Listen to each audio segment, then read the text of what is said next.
When shadows fall and hope feels small and hearts are breaking all around, we rise together hand in hand to turn the tide and heal this land. No one is born to walk alone, no soul should ever feel unknown. So let's be more than just a voice, let's be the light that makes a choice. Oh, lift up humanity, praise the ones who falling down, carry dreams too big to carry with love that never backs down. Oh, stand for all of us in every race and every creed. The time is now, the call is here, let's lift up humanity. From city streets to distant hills, there's pain and joy in every breath. But kindness moves where people care, and healing starts when we connect. We build with truth, we lead with grace, we give a home to those misplaced. And in the darkest, coldest night, we'll be the fire that burns so bright. Oh, lift up humanity, praise the ones who've fallen down, carry dreams too big to carry with love that never backs down. Oh, stand for all of us in every race and every creed. The time is now, the call is here, let's lift up humanity. It starts with me, it starts with you. One act of love, one helping hand. A word, a smile, a life restored, that's how the world begins to change. Oh, we'll help to lift up humanity. Be the strength that won't let go, plant a seed of brand new hope. Wherever The winds may blow, fight for all of us, through every storm, through every test. We're not here just to survive, we're here to do what's best. so raise your voice, take a stand. Let love be your command. Together we will always see how far we can expand. When we lift up humanity, it's coming soon.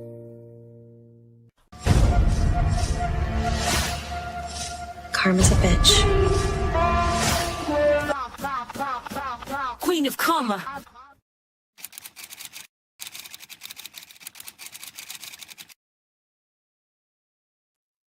When we lift up humanity, it's coming soon.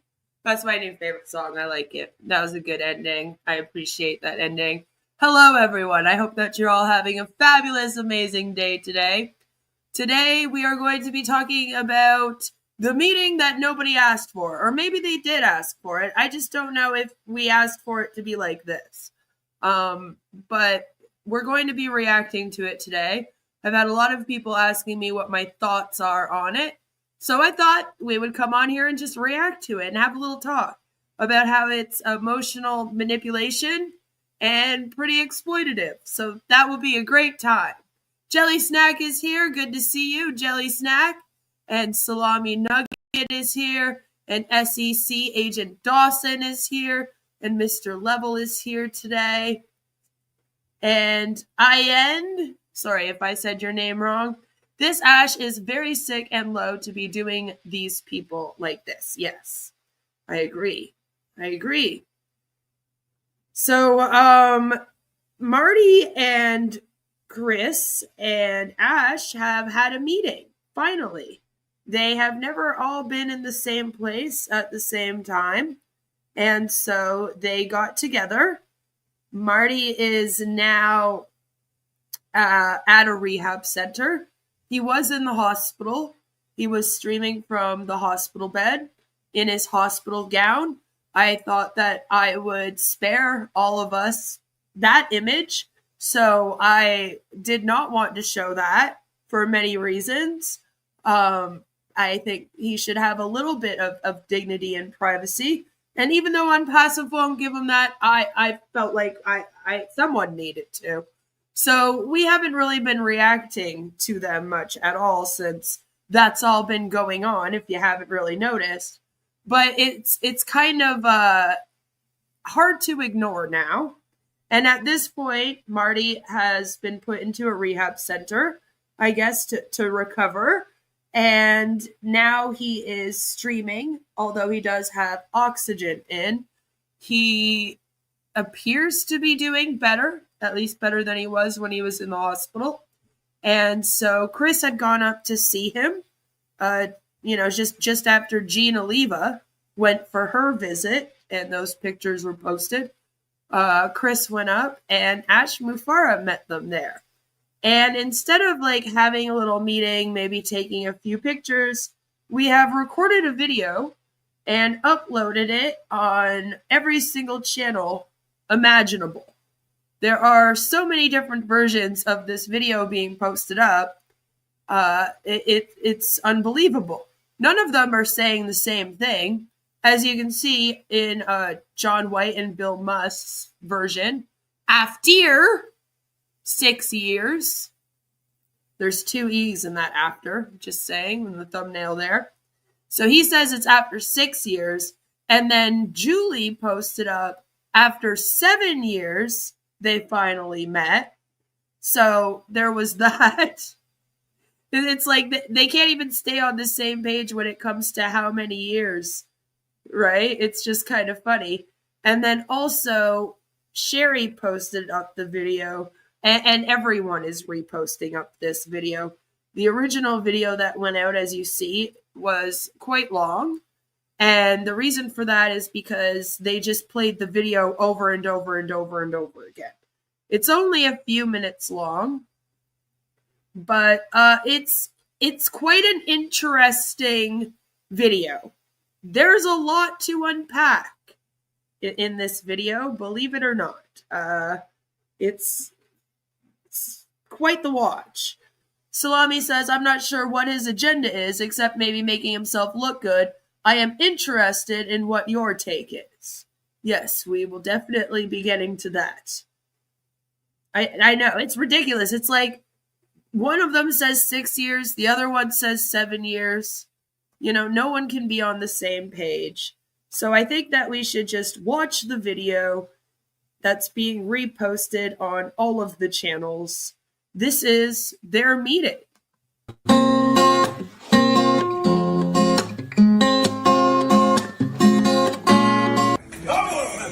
This is the first meeting of Ash Mufareh and the DeGarmos. Somehow I got pulled into this. Somehow. Little. He's a big guy. Look at his shoes. You guys are matching shoes with the colors. And this is Mr. All he wants is got to get up, man.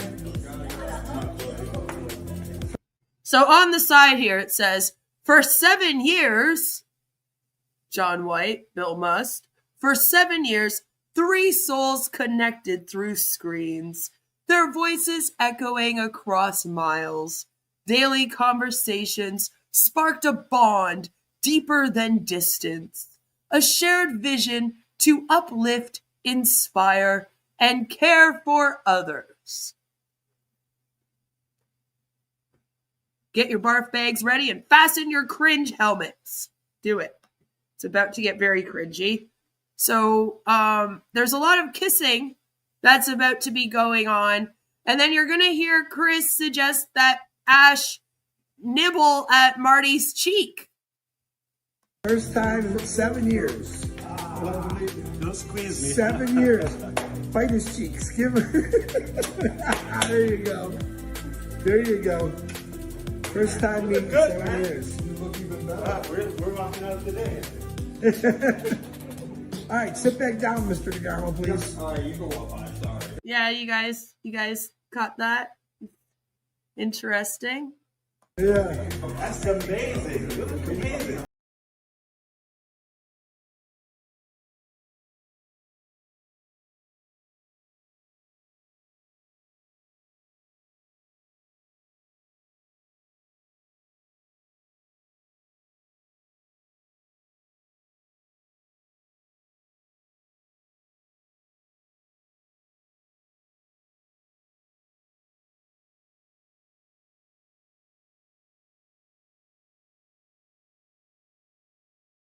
like so bizarre about Ash's presence. Like a prophet has come. And him kissing Marty's head will heal him. Then you're here.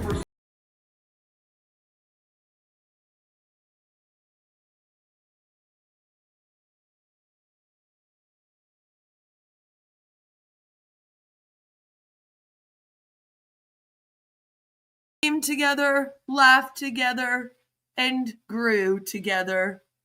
And we have these pictures here.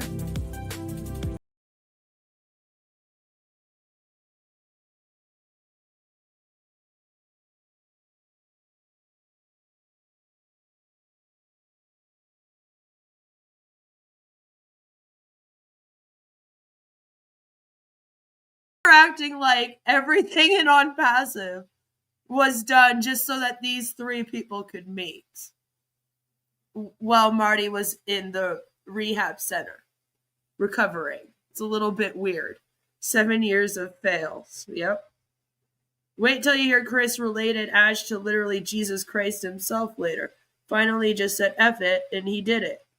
Yeah. And now after 7 years, they stand face to face. Kindred spirits no longer just pixels. No longer just pixels. But hearts united in real time. Interesting, isn't it? How they word this. Now, for some reason, we have Zach and his wife have said some things here. And, oh, they try to take it away on us. So, apparently Zach said, I want to tell you something, which we're using awful grammar again here. Just the letter U, like we're texting this. It's just bothers me. I want to tell you something. You and Ash are rare. The joy and love that was felt in that room with my dad should be bottled up and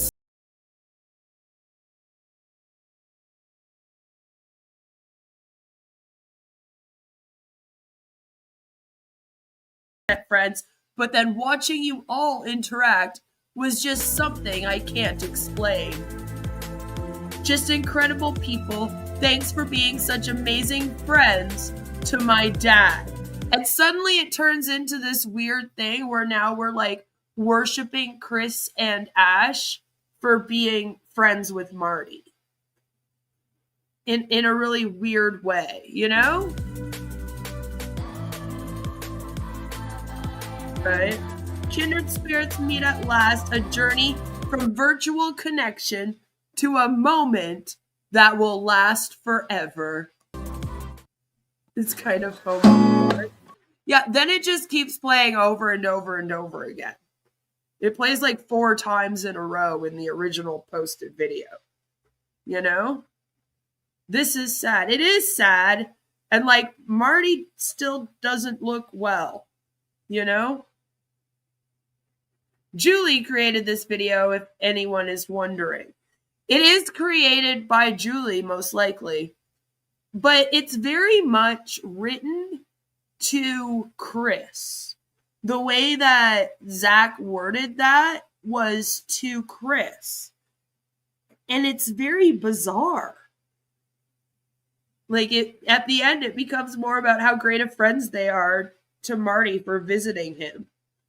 Ash probably whispered to Marty, it's coming. Zach is being positioned to be the next magical unicorn of ONPASSIVE. It's true.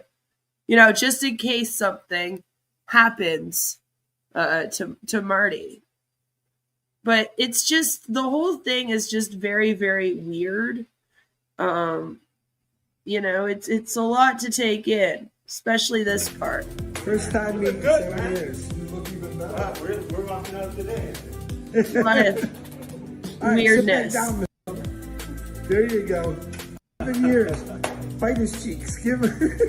There it is. Bite his cheeks. Why? Why are we doing that, Chris? Fight his cheeks. Give him. There you go. Okay. Okay. Look, honey, this is the guy that scammed me, right? Right? So the whole thing is very weird, and how it's getting reposted up everywhere is also very weird. And I have to say, it's pretty manipulative. So let's take a moment and break down what we actually just watched. Alrighty. We watched some emotional exploitation. Marty is in a vulnerable state, either hospitalized or in rehab for the last several streams that they've done together, but he is in rehab for their meeting. So any public interaction at that moment has a high emotional charge. Ash showing up to film it, especially after years of online-only contact, weaponizes Marty's vulnerability too, elicits sympathy from the audience, reaffirm loyalty among existing members, and manufacture the illusion of divine or fated purpose behind their scam, like the wording used during that video. This kind of emotionally charged content is textbook manipulation. Cult leaders and scam founders often use personal crises or turning points to reinforce loyalty and control. So let's get into love bombing and reinforcement of loyalty. Calling each other kindred spirits and turning a private moment into a performative show serves to deepen the bond between Ash, Marty, and Chris amongst themselves, but also in the eyes of the followers, right? The members, the other OFounders. It reinforces that their leadership is a calling, not a con, and it implies spiritual or cosmic alignment, which is often used in cult-like systems to bypass critical thinking. They're essentially saying, look at how authentic and special our bond is. You can trust us. It's a lot of, we're family. See, they came and visited me. Aren't they such good friends? You know? A lot of that going on. Too much kissing and cheek nibbling. All right, that can also be seen as love bombing. It's also damage control and image rehab right now. Marty isn't the only one in a rehab facility. ONPASSIVE is also in rehab.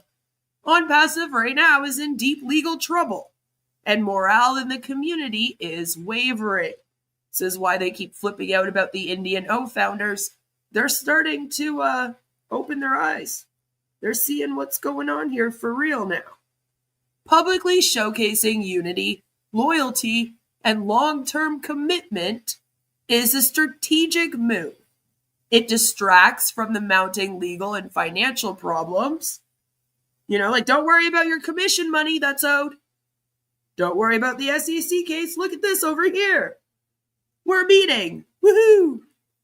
It attempts to reassure followers that the leadership is stable and sincere. Again, at the top of this thing is Ash, but his right-hand men are Chris Johnson and Marty DeGarmo. So seeing the three of them together, right, finally in person, kind of shows that to the OFounders here. They go, oh yeah, no, they are. They're family. They're really good friends. Look at them all here together. Look at how great of friends they are. We know that they're not actually friends. The second that this thing is over, they'll never talk ever again, as all of the MLM people do. It can also reset the narrative from a scam collapse to a brotherhood reunion. You know, they knew each other online, now they're all meeting in person. It's a brotherhood reunion. It's similar to a cult leader showing up for a sick follower publicly, not for care, but for symbolism, which is pretty much what happened here.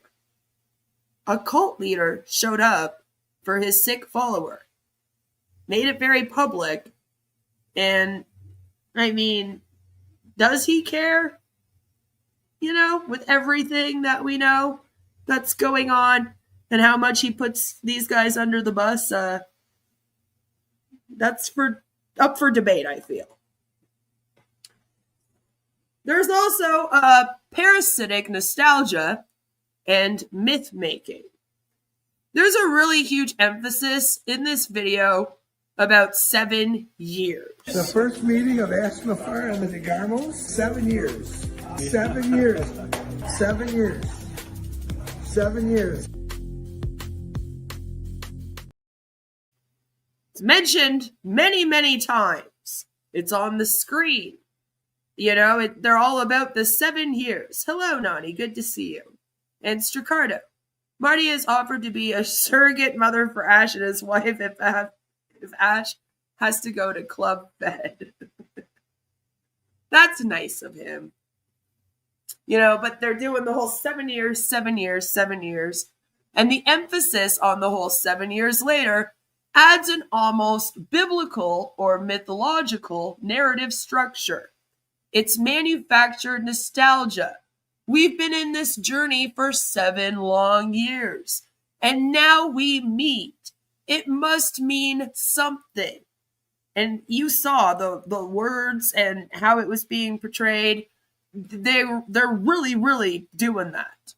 So that's narrative manipulation 101. They're trying to reframe the scam's long timeline not as failure, delay, or fraud, but as an epic saga, this amazing journey, right?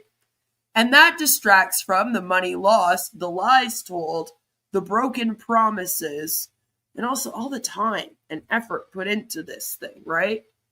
Let's not forget, they have been working this whole time in this business.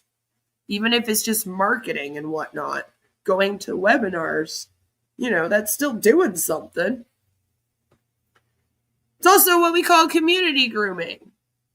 To unpassive believers, this public display can seem like a sign to hold on, trust the process, and even double down, which is kind of what they need right now. Like we said, the morale has been on a downward slope. It's just going downhill. You know, the Indian OFounders are really starting to ask a lot of questions and give them a lot of pushback. You know, they're also upset that there hasn't been a webinar for them. And there's a lot going on. They're asking about the SEC case. Ash doesn't want to talk about it. You know, Ash hasn't been live with them for a little while now. Marty being in the hospital was kind of depressing. All of these things going on has just kind of had the mood bleh. You know?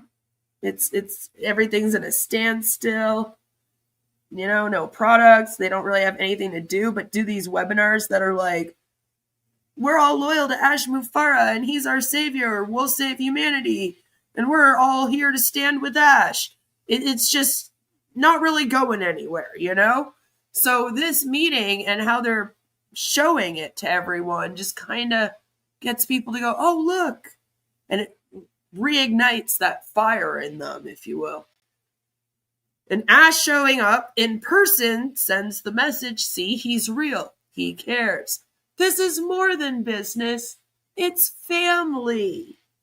And there was, you know, Marty's whole family there. And Chris made sure to introduce everybody. You know? A lot of that. That's culty as fuck. There is nothing more culty than that. It grooms followers into accepting deeper losses, emotional and financial, by making them feel emotionally intertwined with the leaders' journey. Right? Now they're also watching these 3 guys' friendships. It's like a reality TV show. Has Marty had his commode surgically removed? Maybe. Ash's visit to Marty was not about care. It was content creation with a manipulative agenda. It leveraged sympathy, loyalty, myth-making, and parasocial bonds. Everyone on here, pretty much in this thing, just has a parasocial relationship. And that's all to keep the scam alive. The cringe isn't just an aesthetic, it's a mask for coercive influence. And that is why this is a cult. So the whole thing to me was just manipulation. Unpassive Season 7, Episode 1, The Meetup. That's right. That's right. And that's what I think about that video. That's my whole breakdown of what I think about that video and why it's being shown to us in this way. It gave me really weird vibes. And then there was a live stream that Marty and Chris did a couple days ago. And I got just over 20 minutes of it that I would like to share with you. Because how they talk about it and the future of this is also quite interesting to me. What does Mr. Sonnet say? He says, hello, Brother Chris. Thank you for everything. Thank Ash Mufareh. Thank you. Episode 2, still broke, still waiting. Episode 3, still broke, still waiting. Episode 4, still broke. Episode 3, Ash got news, and then it's just still broke, still waiting. Thank God. Thank you. I just speak every day. And as you can see, sometimes I don't have nothing that you're, oh, what's he going to say today? I don't know. Sometimes I get out here and I just want to talk to you. There's nothing wrong with that. I want to talk to you about life-changing things that are going to happen in your life, period. Yeah, guys, life-changing things that are going to happen in your life. All right, we're here to talk about life-changing things that are going to happen in your life, period. That's the truth. There's nothing else out there better, faster, cheaper, AI-induced, digital. We got it all. Let me tell you something. I want to tell you this. Ash Mufareh, you've heard us say this the last few months, is extremely excited. I can hear it in his voice. Oh, no. I can hear it when he says, Chris, I'm crazy excited about things that are going on and what we're being accomplished. A lot of things got done last 2 weeks. A lot of things. And he's really excited about it. He's not like, well, we ain't. No. He's like, boom, boom, boom. He's snapping his fingers. He's clicking his heels. He's dancing around. Why? He's clicking his heels like there's no place like home. There's no place like home. Because he knows what's coming. He knows. He wants you to understand that he wants to build up the excitement in you. And it's just going to be a great, great thing. Did you get all of that from the meeting that we just saw? Was there more to it that we didn't see? There must have been, because I don't know, he didn't seem super duper excited in that. Like, you know? Hello, Chelsea. Good to see you. Like, he just seemed normal to me, though. He was just like, hey. Like, I mean, the kissing and the cheek nibbling was weird, but other than that, didn't seem excited. Mind you, he never really does to me. And then they'll be like, Ash Mufareh was the most excited that we have ever seen him. And I'm like, okay. Yeah, I made it today, barely. They came in early. I saw the therapist people out there. I said, look, if you got lines of people to do, I want to be first if I can. You don't have to wait till afternoon. As soon as I get up, come in, we'll do it. So they both came in, arms and legs, and I got it all done, which is cool. I think that's weird. I think that if they want to do something with you and then they want to wait a couple hours and then do another like rehab with you, that would make sense. Maybe there's a reason why you're not doing it all at once, you know? But maybe that's just me. Hello, Joe. Good to see you. But it sounds like he's bossing around. Like he's bossing around the people at the rehab center for his recovery. I don't like to see Marty like this, but this is the best that he's looked in a while. In a few weeks. Hello, Alps. In it to scamming as always. Went down the hallway 2 times. Did you really? Oh, yeah. Nice. Wow. That's what I'm talking about. Get out of my way. How'd you sleep last night, buddy? Horrible. I didn't sleep at all. No. But I did take a few naps yesterday. If I can get a nap here, I'm good. Yeah. I'm good. Okay. What was I going to tell you? That you love me. You were going to tell me that you love me, right? And Vivine's here with an $80 super chat. Oh, yeah, I love you. Which again is what I mean, like the OFounders, right? They don't get things like this. They don't get $80 super chats from the other OFounders.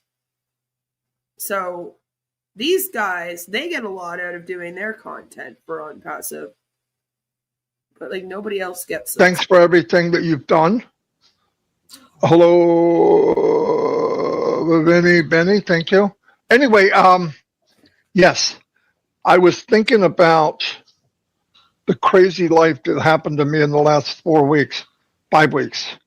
Well, since Easter, I didn't expect it, didn't know it was coming, and it hit me like a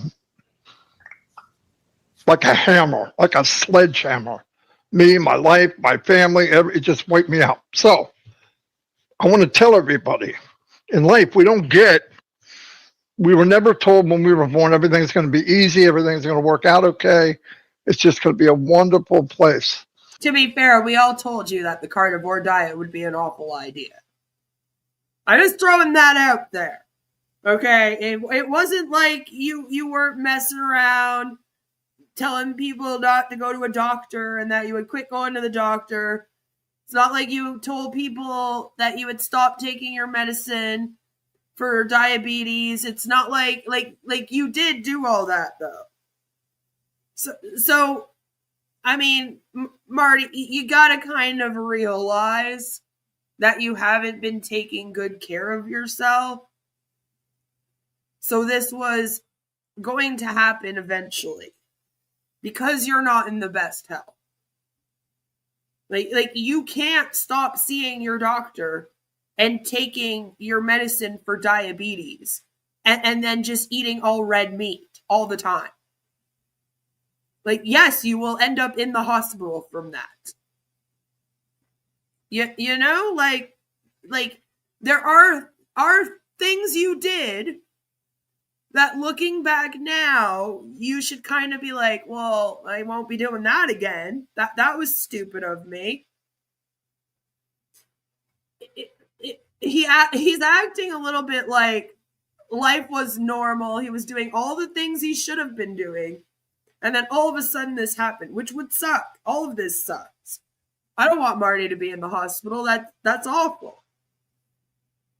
But it's like you have made some mistakes here that maybe, and like I hope that you've told the doctors this. You know, like I hope that you're being honest with them and more transparent with the doctors at the hospital than you are with the OFounders of OnPassive. Because they need to know that you have all stopped doing, like, you're like, I'm not going to go to the doctor anymore. I don't want to take any medicines. I'm going to eat all red meat. These are things that are dangerous. You probably should be on some supplements right now or something. Because you are older. You know, it's like, otherwise, you're just going to get out and end up back in the hospital. You weren't sleeping properly. That was another thing. You admitted that you and Chris were doing shifts of sleep. And I know you say here, oh, I just need a nap here and there. But it's like, okay, but maybe not, Marty. Like, maybe that's also part of the problem, is that you're not getting proper sleep. You know? Like, these are all things that you should be trying to fix. You probably shouldn't be on webinars every day. Like, it's kind of sad. I want you to get better. I want your health to be good. But if you're not going to be honest with yourself about, you know, how you're not sleeping properly, like tell them you're at a rehab clinic. If you have trouble sleeping, get a nurse and say, hey, listen, I'm having trouble sleeping right now. I can't sleep. Figure it out with the nurse. Why can't you sleep? You know, like, use this time wisely to figure out these things. And then get the proper rest that you need. Like, Chris should be not making you go live every day. With friends like this, who needs enemies? He's going to get sued by the carnivore diet industry big shot. Right? I hope Dawn filled the medical staff everything and told them everything. Yeah. I hope somebody did, because I don't know if Marty would have. He seems to not understand what happened here. He's like, it came out of nowhere. I'm like, well, not really. I'm in a place right now where a lot of people, they don't have anybody visiting them. They entered the world alone. Some of them are leaving alone, definitely. And the one thing about unpassive is we're never alone. Somebody's always there. Chris came here and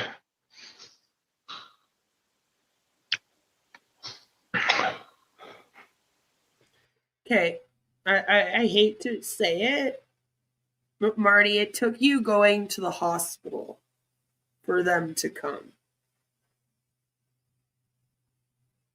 It shouldn't have. If you've been friends for 7 years, it's not like Ash hasn't had $108 million that he could have traveled with. I mean, it was nice of them to come while you were in the hospital, but I'm kind of like, that's what it took. You know? Still kind of shitty. They still suck. And called me every day. Every day he called me and walked me through stuff, talked me through stuff, because it was hard. It was hard. I mean, definitely hard. Of course, he's telling me, you're going to do this, you're going to do it. Freak, I couldn't even breathe. Anyway, another thing I did, I started off with 10 on my liters of oxygen. Then I went to 5. Then I went to 4. Now I'm down to 2. Eventually, I won't need it. Just sitting. That's where I want to get. That's where I was before. And then when I get up, walk around, I use my portable. But they hooked up a tank. I went out in the hallway, down a little ways back, sat down. She goes, you want to do it again? I said, yeah. We did it again, and we did it again. So wait, will you always have to have oxygen then? Because that sucks. That's too bad. That's something I couldn't do. I couldn't do that a week ago. So God's there. Things are working out. And this lifestyle is not going to help you. You're expected all day to sit on a webinar, be on camera. You don't go out and like run around at the park with the kids, or go swimming, or like do anything active. And it sucks when you get older, because it is harder to be active. It really is. And life does get a little more sedentary, especially if you have like a desk job or something like that. So you do have to kind of take the time to be like, all right, I need to go on a walk. I haven't been out of my chair in a couple hours. I got to get up and go do something for a while that involves physical energy, you know? I get that it's harder to keep up with that, but you really, really need to start doing something more active at home.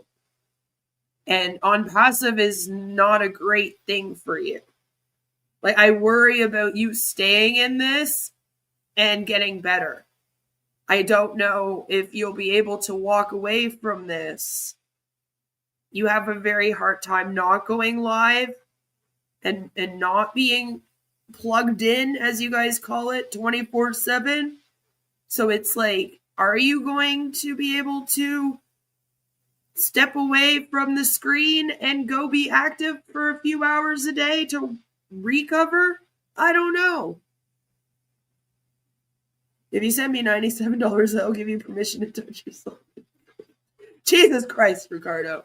I think all of us will always have to have oxygen. Some people just need a tube. Shut up, Alice. I meant like the tank, because he said that he hopes to get off of this one, but then he mentioned that he'll have a portable one that he'll be using. So I'm kind of like, okay, so is this a long-term thing, or is this just, again, until you don't need it anymore? It was very weird the way he worded that. Does anyone with inside info on Unpassive know how fast faith is dwindling? Like, are they officially down to the hardcore 20 to 30, or is it becoming obvious that people are dropping like flies? Just curious.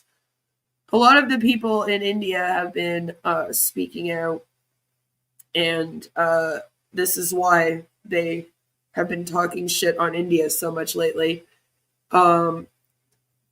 They've lost a lot of people, and you can see it on the Facebook. If you want to get a good feel for how it's going, go check out the Facebook ONPASSIVE groups, and you're going to see a lot more people are speaking up on Facebook about it.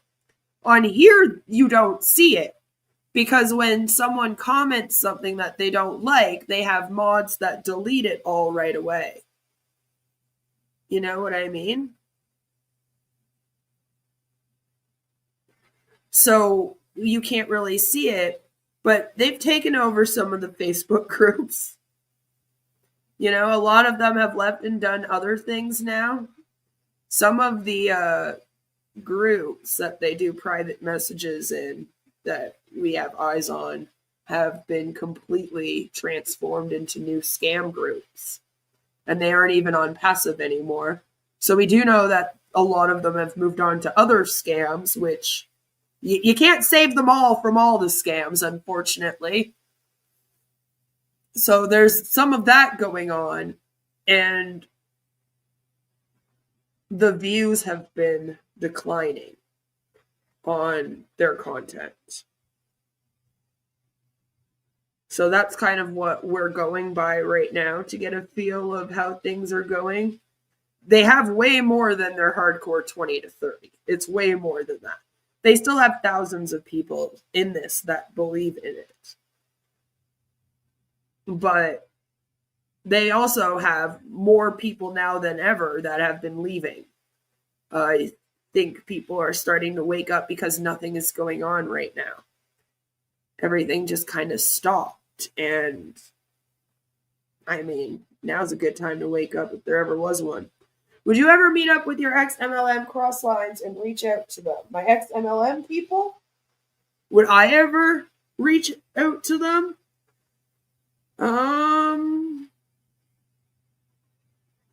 I mean, no. Not really. I tried to get some people to leave Sensi with me when I left.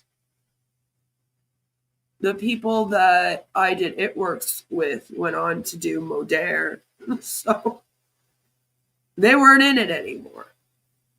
And I've lost track of a lot of them. Some of them are still in MLMs. Some of them have left. You know, but I don't want to go bugging them.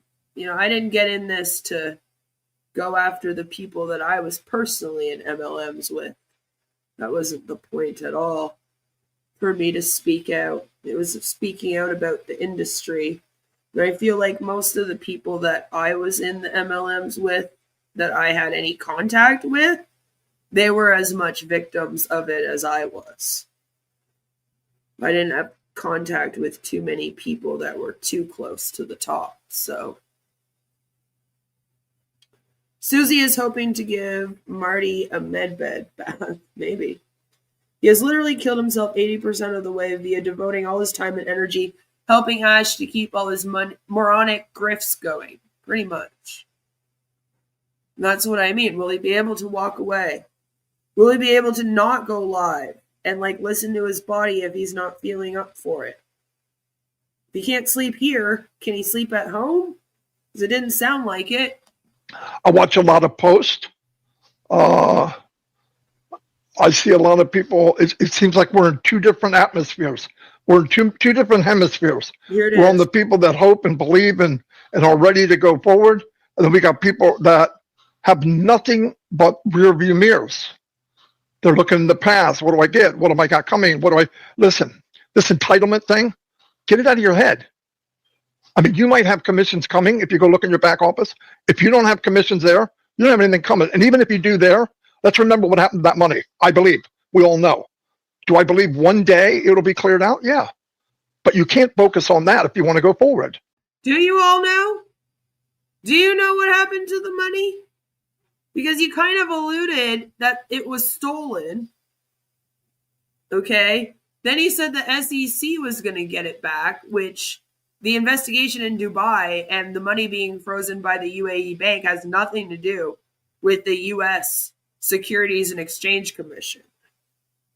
I mean, they can't go into Dubai and be like, give us that money that's now evidence in your case. So that won't be happening. So they don't actually know what happened to that money.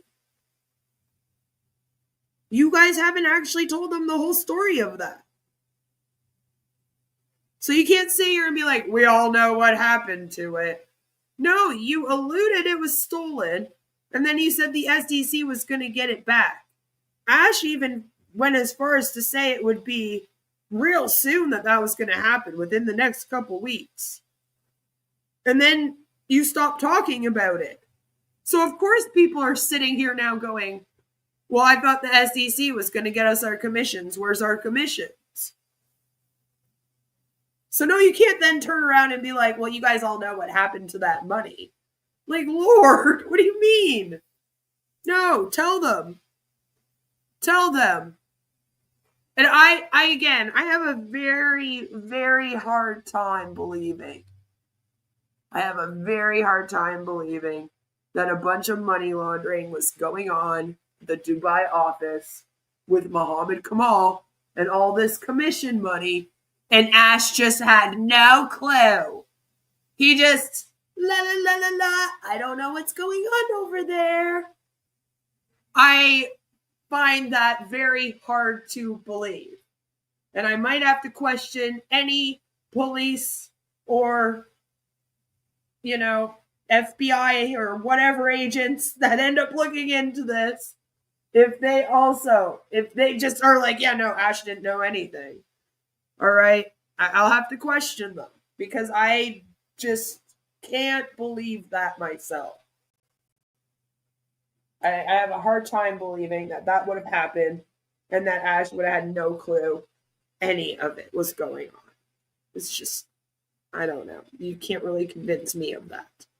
Hello, Violet. Good to see you. Yeah, it was stolen by Ash and his thieving bitch of a wife. Like, we do know that Mohammed Kamal did do something. All right? There is a money laundering case into him. He did leave and go to Egypt.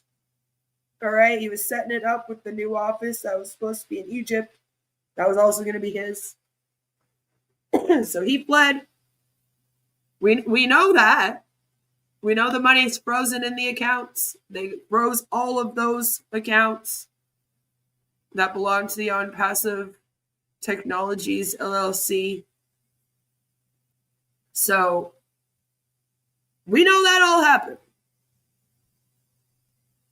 But I doubt that Ash had nothing to do with it. And we know this. Right? The Recovering Hunbot has posted proof of this on her website even. Right? So, we know this. The thing is, though, is the OFounders don't pay attention to us. So they don't know this. It's been implied. Ash has pretty much blamed it all on Mohammed Kamal. But he hasn't actually been like, this is everything that happened with this, and this is what's going on. So it's like, okay, Marty.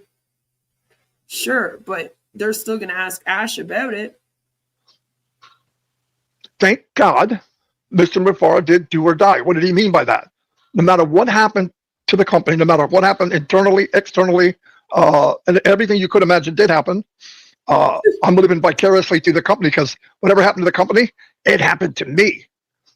Whatever could have happened, happened. However bad it could have been, it was that bad. Same with the company. But the point is, if he didn't give up and he's doing nothing but building something for us, and he mentioned words in the last webinar, millions of people, not 100, not 1,000, millions of people will be uplifted to this company. And who are we in those millions? We're the very beginning. We're the seed. Now you can run with that. See, everything in life, like especially this, you can grab what you have and magnify it, or you can say, I don't know what I have, I don't get it, and just keep moving on, wandering. Well, the settlement is about the $108 million. We already know that Ash pocketed that with his wife, and they spent it. That was released in the SEC litigation paperwork. You go and read through the litigation, or you can watch my video where I read through it if you want. They say that it was spent on karate classes, groceries, spa visits, all kinds of personal stuff. What they're talking about is it's either 40 million or 52 million, depending on which stream of theirs that you watch. They've changed the number. Okay, I don't come up with the numbers, they do. So there's either 40 million or 52 million dollars that they were all allegedly owed from the O-Connect sales in the tiny little window that you could buy O-Connect in September of 2024. That money, according to Ash, went through the Dubai ONPASSIVE.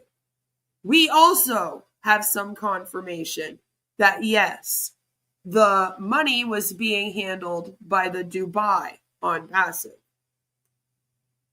And then it just got frozen. So it's sitting in an account right now, just sitting there apparently. We can't see what's in that account. All we can see is that the account is owned by ONPASSIVE Technologies LLC, which was Muhammad Kamal's ONPASSIVE in Dubai. And then the UAE bank froze these assets on all of their accounts. They had a few accounts. We can't see the amount though. So I can't even say what the amount is. But again, I have a very, very hard time believing that Ash had no clue how much there was, and that Ash has no clue where this money went. Even if Muhammad Kamal was in control of it, it was eventually supposed to be paid back to all the OFounders. Which was weird because we were having merchant issues at the time. So it was like, well, how are you going to do that then? But, you know, nobody ever answered these questions. But they just kind of like, it just kind of like disappeared, right? And then when everything stopped and they were like, okay, we're not going to sell the O-Connect anymore because we don't have a merchant now. You guys can all just use it for free. It was like everyone was just supposed to forget. I still don't know how people are owed commissions. I'm very confused on the structure of this thing because it was supposed to be commissions on your first sale of it, not of you buying it for yourself. And my understanding was in September, people were just buying it for themselves. So unless you somehow had someone under you that bought it off you, then how the hell would you have been owed commissions? But again, these are all questions that I have, that I'm sure all of the OFounders have, because they're all under the impression that if they bought the O-Connect for themselves, then they're owed commissions. And to be fair, that is how it was explained to them many times. So it's like, I don't know. But But according to them, there's at least $40 million in commissions here. Could be 52 million. I couldn't watch more than 5 minutes of that meeting. It made my skin crawl. Yeah. That's a lot of karate. It really is. 52 million sales of OConnect and 0 users. Of course, Ash. Like, that's what I mean, though. I'm like, how did we even get $40 million? I thought this was supposed to allow the 99% to win. Why are only 2 to 3% supposed to get commissions? That just sounds like your typical MLM, where the fat cat, Marty, at the top gets all the money. Exactly. Exactly. Hello, Scam Chan. Genius of Ash promising 100% commissions that never came. Right? And like, we never understood like the 100% commission of your first sale. So then it's not when you buy it for yourself. So then that then means that most of the people, even if they bought it for themselves, would then not get a commission. And that's what Ash is kind of saying now, right? The last time Ash came out, he was all like, not everyone's getting a commission. And I was like, well, you kind of told them that everyone that bought it would get one. So this is why this is so scammy as well. Nothing's ever explained properly. It changes as time goes on. They rewrite history. And that's why you have to kind of like track this shit. Because if we weren't tracking it, nobody would know what's actually going on here. Because they would, 3 months from now, they'll claim this never happened. Around like a nomad. You guys know what you have. Grab it. Grab it. Yes, Felicia, exactly what you just said. It's exactly what I had. Top, arms, and lower. It was very good. But anyway, we're going to move forward. Every day I'm feeling better. I try to come on here at 9. It's almost impossible. That's when they deliver the ghoul. Now, ghoul is, it wants to be food, but it's not. So you call it gruel because it's grueling to eat. I don't know how they can do it and get. Let me show you something. You ready? Ready for this? This is in a hospital. I told them, I'm not a cereal eater. I'm a carnivore. As soon as I can, I'm getting back to that. Zach made me 2. What do you mean, Marty? He's still doing the carnivore diet. As soon as I can, I'm getting back to that, he says. Lord. Marty, you haven't learned anything. Have you even told them, how serious you are about this carnivore diet? Like, seriously, though? Have you explained to them that you like red meat the most and that that's the main one you're eating? They need to know this. Please tell them. And let them know that you plan to go right back to it. Lord. It's just too much for my head. Back to the meat. Right? I wish I was sick enough to keep doing webinars of a company that can't pay anyone, right? It's like, go and recover. Nothing is happening. Like, there's nothing to market. You don't have products. There's nobody to recruit. Like, why are we here? Go recover. Everything will still be in a standstill if you go take a few months to go recover. I highly doubt they're going to launch right now, Marty. You got time. Probably another 7 years. Good thing I saw Always Margot's video on MLM that decided to slowly quit not going to functions, team spawnings, and meetings. That's right. That's right. Also, are you ever going to be doing a collab with Always Marco? I would, but he's big for me. That diet is so nutty. Looks like both Marty and Chris are just getting fatter. The stupidity. I mean, you watch the beginning of this video, you'll see a full body of Marty. He's not skinny. He is not in good physical shape. Part of what they're trying to do here is get him moving. He needs to get up, and he can't walk down a hallway. All right. Like, you have to be able to move. All right. You can have some fat on your body. All right. I don't like me no skinny men. But like, you have to be able to walk down the hallway. You know, like walk downstairs without like breathing heavily. Like, you have to be able to do that much just so that you can live, right? Like to move, I have to be able to walk to the store. You know, I know my health is failing if I'm like walking to the store and I'm like, oh my God, this is a hard walk. I'm then telling myself, Lord, I got to walk more then, you know? If you can't walk down the damn hallway, you really have to start getting up and moving. Get to that point where you can walk down a hallway, then a flight of stairs, and to the store and back, and not want to die.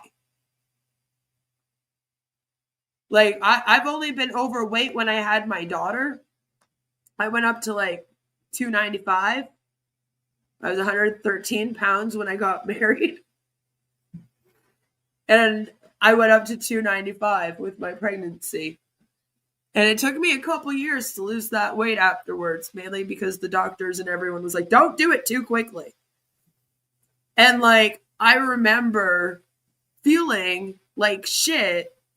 And I had just had a baby, but I was still like, I can't walk to the store. Like, I can't go to the damn corner store and back without being in pain. So I need to get to a point where I can move and like not be hurting just so that I can go to the damn store. I don't drive, so I have to walk everywhere. And then I have to carry bags of groceries home. Like, I need to be able to do that. If I'm not physically fit enough to do that, that is really going to fuck up my whole life. Then I can't do grocery shopping. There's a lot of things that I then can't do. So it's like, Marty, if you can't even walk down the damn hallway, like, do something, please. Please, Marty, bless me with dietary wisdom, because that's who you would look to, huh? I thought Marty was doing the carnivore diet. Yeah, he is. Unlimited ice cream and candy. Marty looks like shit. You can see he has got no muscle, just flab, flab. Must be that gruel. Yeah, that's what's doing it, right? Marty's been on this diet now for about a year, if he's been doing it this whole time. It's been long enough that it's probably had something to do with him going to the hospital. Like, I'm not sure what, because I'm not a doctor, but it probably did not help anything here. It's not a good diet at all. We did deep dive the diet. That we did do. Marty finally left his seat. We still don't have proof of this, Mr. Lovell. It depends. Can we trust his narration of his life? Is he a trustworthy narrator? Marty moves from seat to seat. Yeah, exactly. Exactly.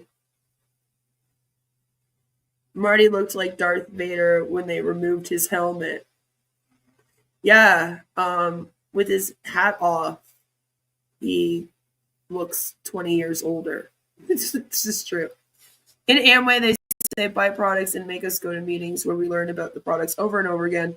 Listen to the same origin story of our upline again. Yeah, it's the same thing. Yep. It's all to brainwash you. The repetitiveness is on purpose.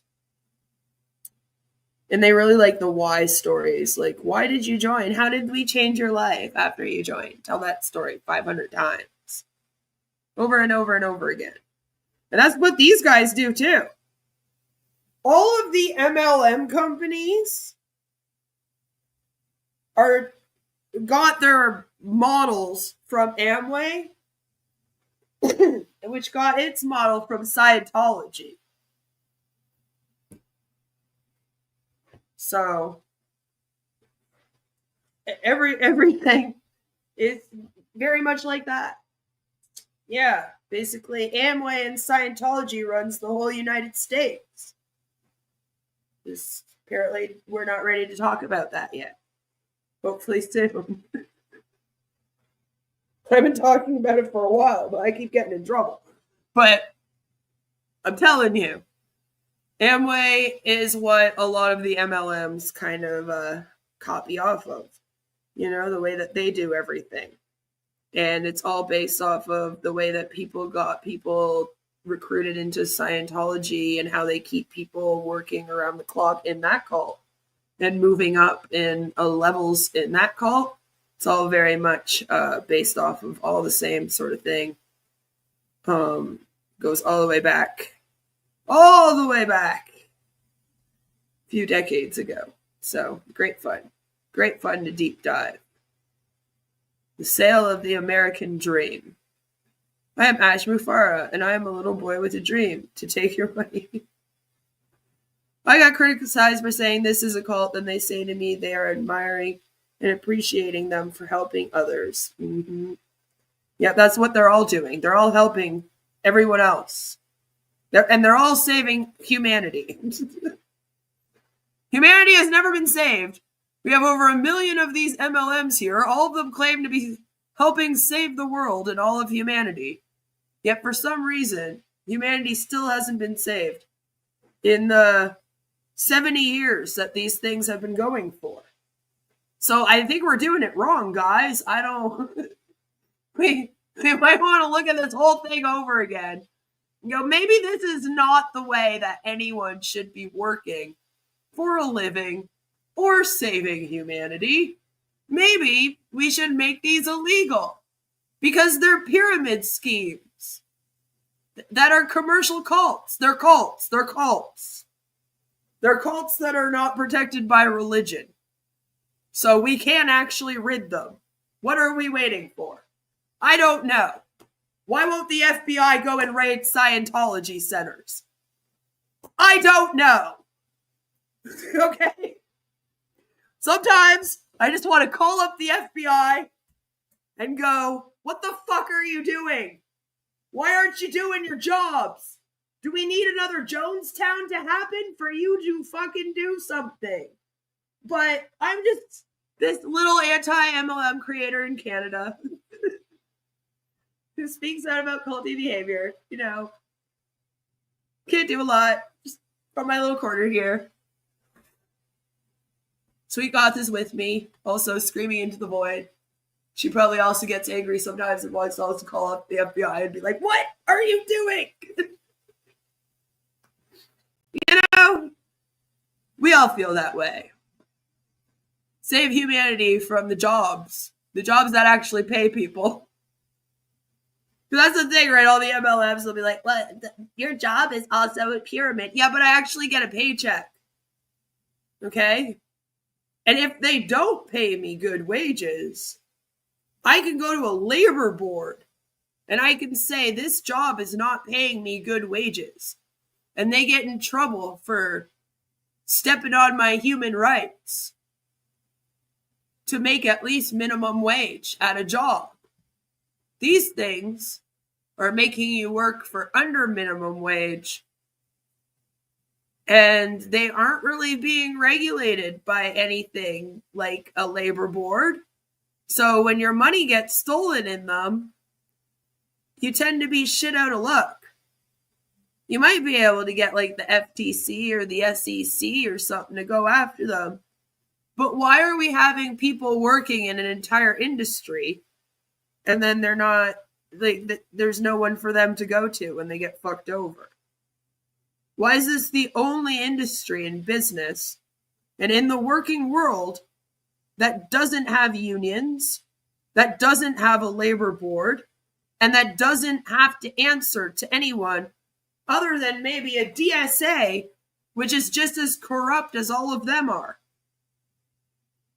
So we don't get anywhere with that. I mean, the DSA in Delaware is all upset that they might have to be more honest about the earning potentials. You know? I don't know. How can this thing go on for 7 years and string people along and not have a product? Not even have a product. But they can keep people going to webinars 24/7. You know, like, how do we stop that? All MLM victims have is us as their union. That's the thing. That's what people don't understand. Do you know who their union is? Those of us on YouTube with channels that speak out about them. That's it. That's all.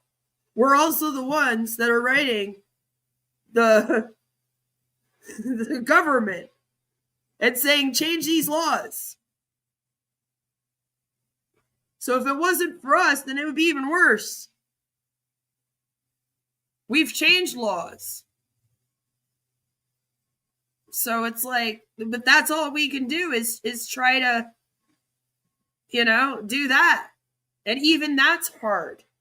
They try to stop us from that as much as possible. It's like, you know, we can just do what we can do. It is a cult. All of these are cults. Especially this one. This one's creepy. Fat, succulent. You ever hear the word succulent? Succulent hamburgers. Bringing them today, but here's what they gave me for breakfast. So outside food coming into the rehab center, which you're not supposed to do, by the way. There's a reason why they feed you, right? They have to know exactly what you're eating. Because what if something happens? What if now Marty's son brings him in a bunch of red meat? He eats it raw and then has a heart attack. But his son's gone, so they don't know that he just ate a bunch of red meat raw that he brought him, snuck into the place. You know, like that's why. That's why the food is very carefully picked out. You never finished paying for your Amway membership? Nobody did. You owe money the second you join there. A succulent Chinese meal? Maybe. This is weird. Because they love me. Low sodium. Read the name, Marty, because it was hard to see it. Read the name. What? 18 grams of carbohydrates. It's called Tootsie Fruities. That's a perfect name for you. Here's the first names: sugar, corn flour, wheat, whole grain, oat flour, corn syrup. Guys, do you know what corn syrup is? It's a killer. And I believe this is owned by. I'd rather not say. Oh, it's Post. You do realize now that you shared that Ash Mufareh is going to be making a phone call. Marty. Okay. So they gave him some Tutti Fruttis. Tutti Frutti! Oh, Tutti. Sorry. They gave him some Tutti Fruttis. He didn't like that. He cried earlier, sweet. He did cry earlier, Marty, when he was talking about they came to visit him. You should rewind and watch the video. I might play it again, actually, after this. Maybe I'll play it again. It's pretty short. Because it's something. But the funny thing about this is the way that he says it is, they got me this because they love me. So you asked for this. Right? And then he complains. He complains about it. And I'm like, but you asked for it. What do you mean? Yeah, whatever. Anyway. But Ash is going to call them. So is Ash flipping the bill for this rehab? How come we're not hearing about that? That would be bragging, wouldn't it? Wouldn't you want everyone to know that Ash is paying your medical bills? Why would Ash call them up and flip out at them? Like, Ash isn't the family. Wouldn't that be like Dawn's job to call him up and be like, hey, you're not feeding my husband, like, proper food? He asked you guys for some Tutti Fruttis and said you got them for him because you love him, but he says that they suck. Like, why is Ash making this phone call unless he's the one paying? Which, okay, so he'd be paying for Marty. But then you have to understand how those that are not Marty would feel like they're owed something as well. There are people that have put just as much time into this as Marty has.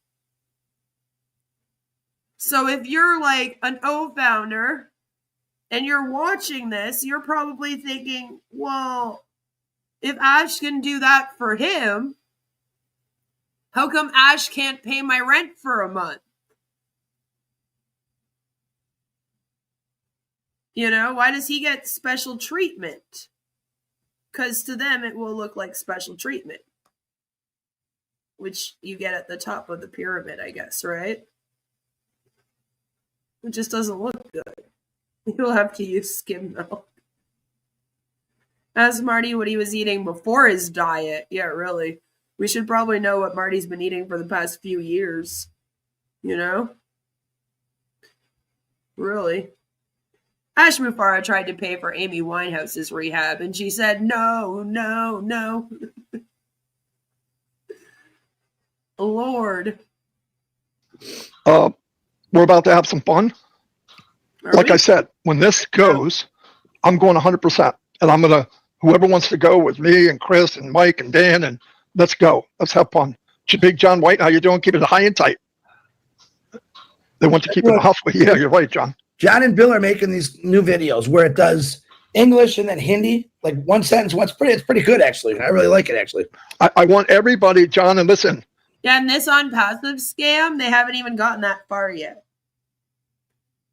They don't have any products to sell. They recruited a bunch of people for a few years and allegedly made teams. But this is what I mean. I don't know how these teams are. They've changed the business plan. It used to be a 3x10 matrix, and then they changed it and said it wasn't going to be that anymore. But then the way that they described it was very confusing. It was going to go in order of sign up, not by who signed up who. So, like, the person that approached you and whose link you clicked on might not have been your upline. And that made this really confusing. But then when it came time for commissions and everything to possibly get paid out, then everyone had a team filled with the people that clicked their link. So, like, we don't even know the structure of this business. And now they're saying it's not even MLM. It's just everyone will just randomly get rich by selling a product somehow. They're all on the same level or something. So it's like, I don't even know. Joe misses the 3x10 forced matrix system. Yeah, now it's a hidden matrix, super secret. So secret, they're not even allowed to know. And that's what the problem is, right?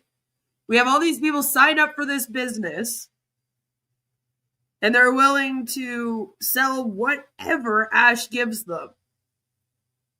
He could have them selling keychains, and they don't care, as long as it came from Ash, because he's going to save humanity. I'm not telling you what to do, but I'm requesting. Let's start focusing on, if you believe and you have the faith, it's time to move forward, Mr. Mufareh. If you don't, please take next exit ramp and have a nice life. There's no time for us to play games with people. I don't, listen, I'm not talking about a country. I've got friends and family in every country in the world. But you have in the past basically yelled at India and Bangladesh. So, I mean, maybe in this moment you're not, but you have. I got friends and family in India, Bangladesh, Vietnam, Australia, even Narelle. I'm just kidding. No, I got friends all over the world. Even Narelle. But there are some people that just make. Yeah, Narelle, not Narelle. Chris. things not good. But because you were brought in with the wrong,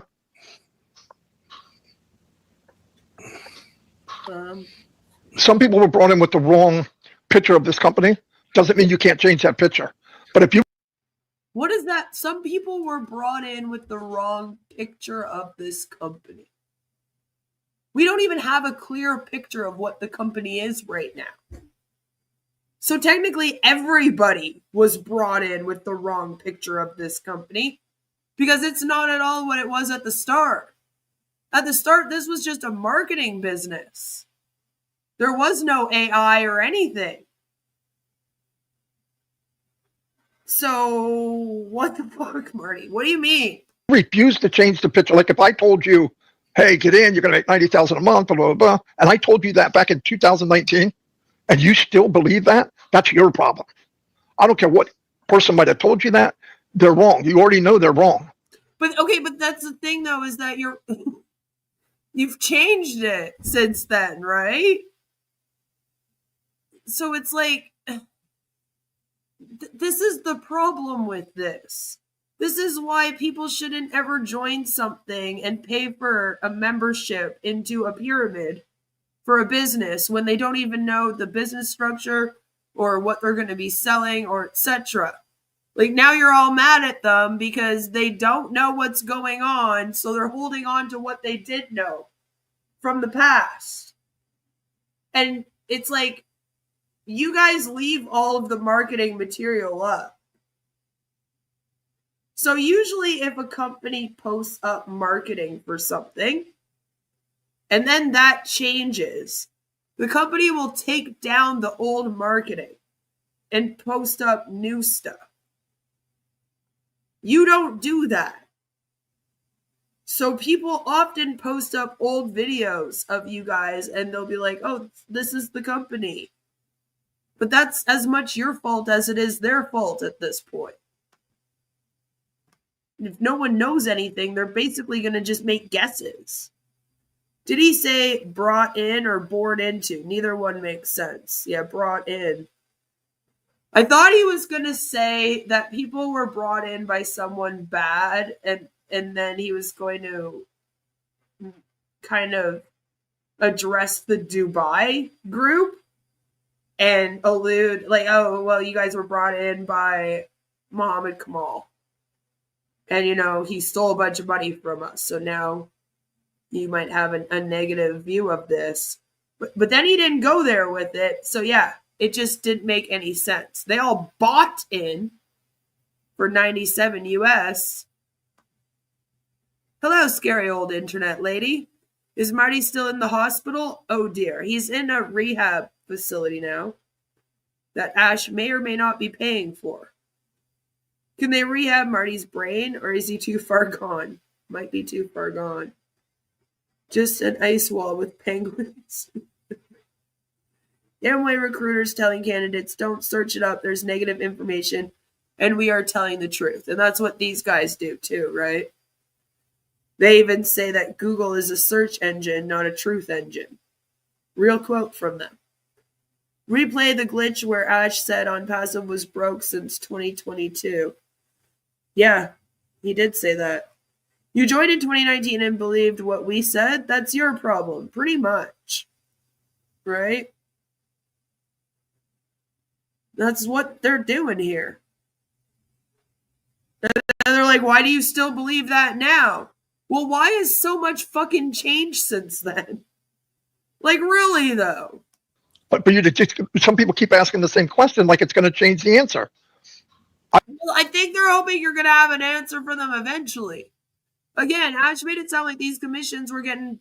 when the SEC was coming to get these commissions and handing them back out any day now. So I think that's a big thing here.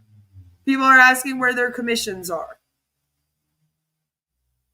You know, that's your fault. I heard in 3 weeks, Chris said we're going to make 10,000.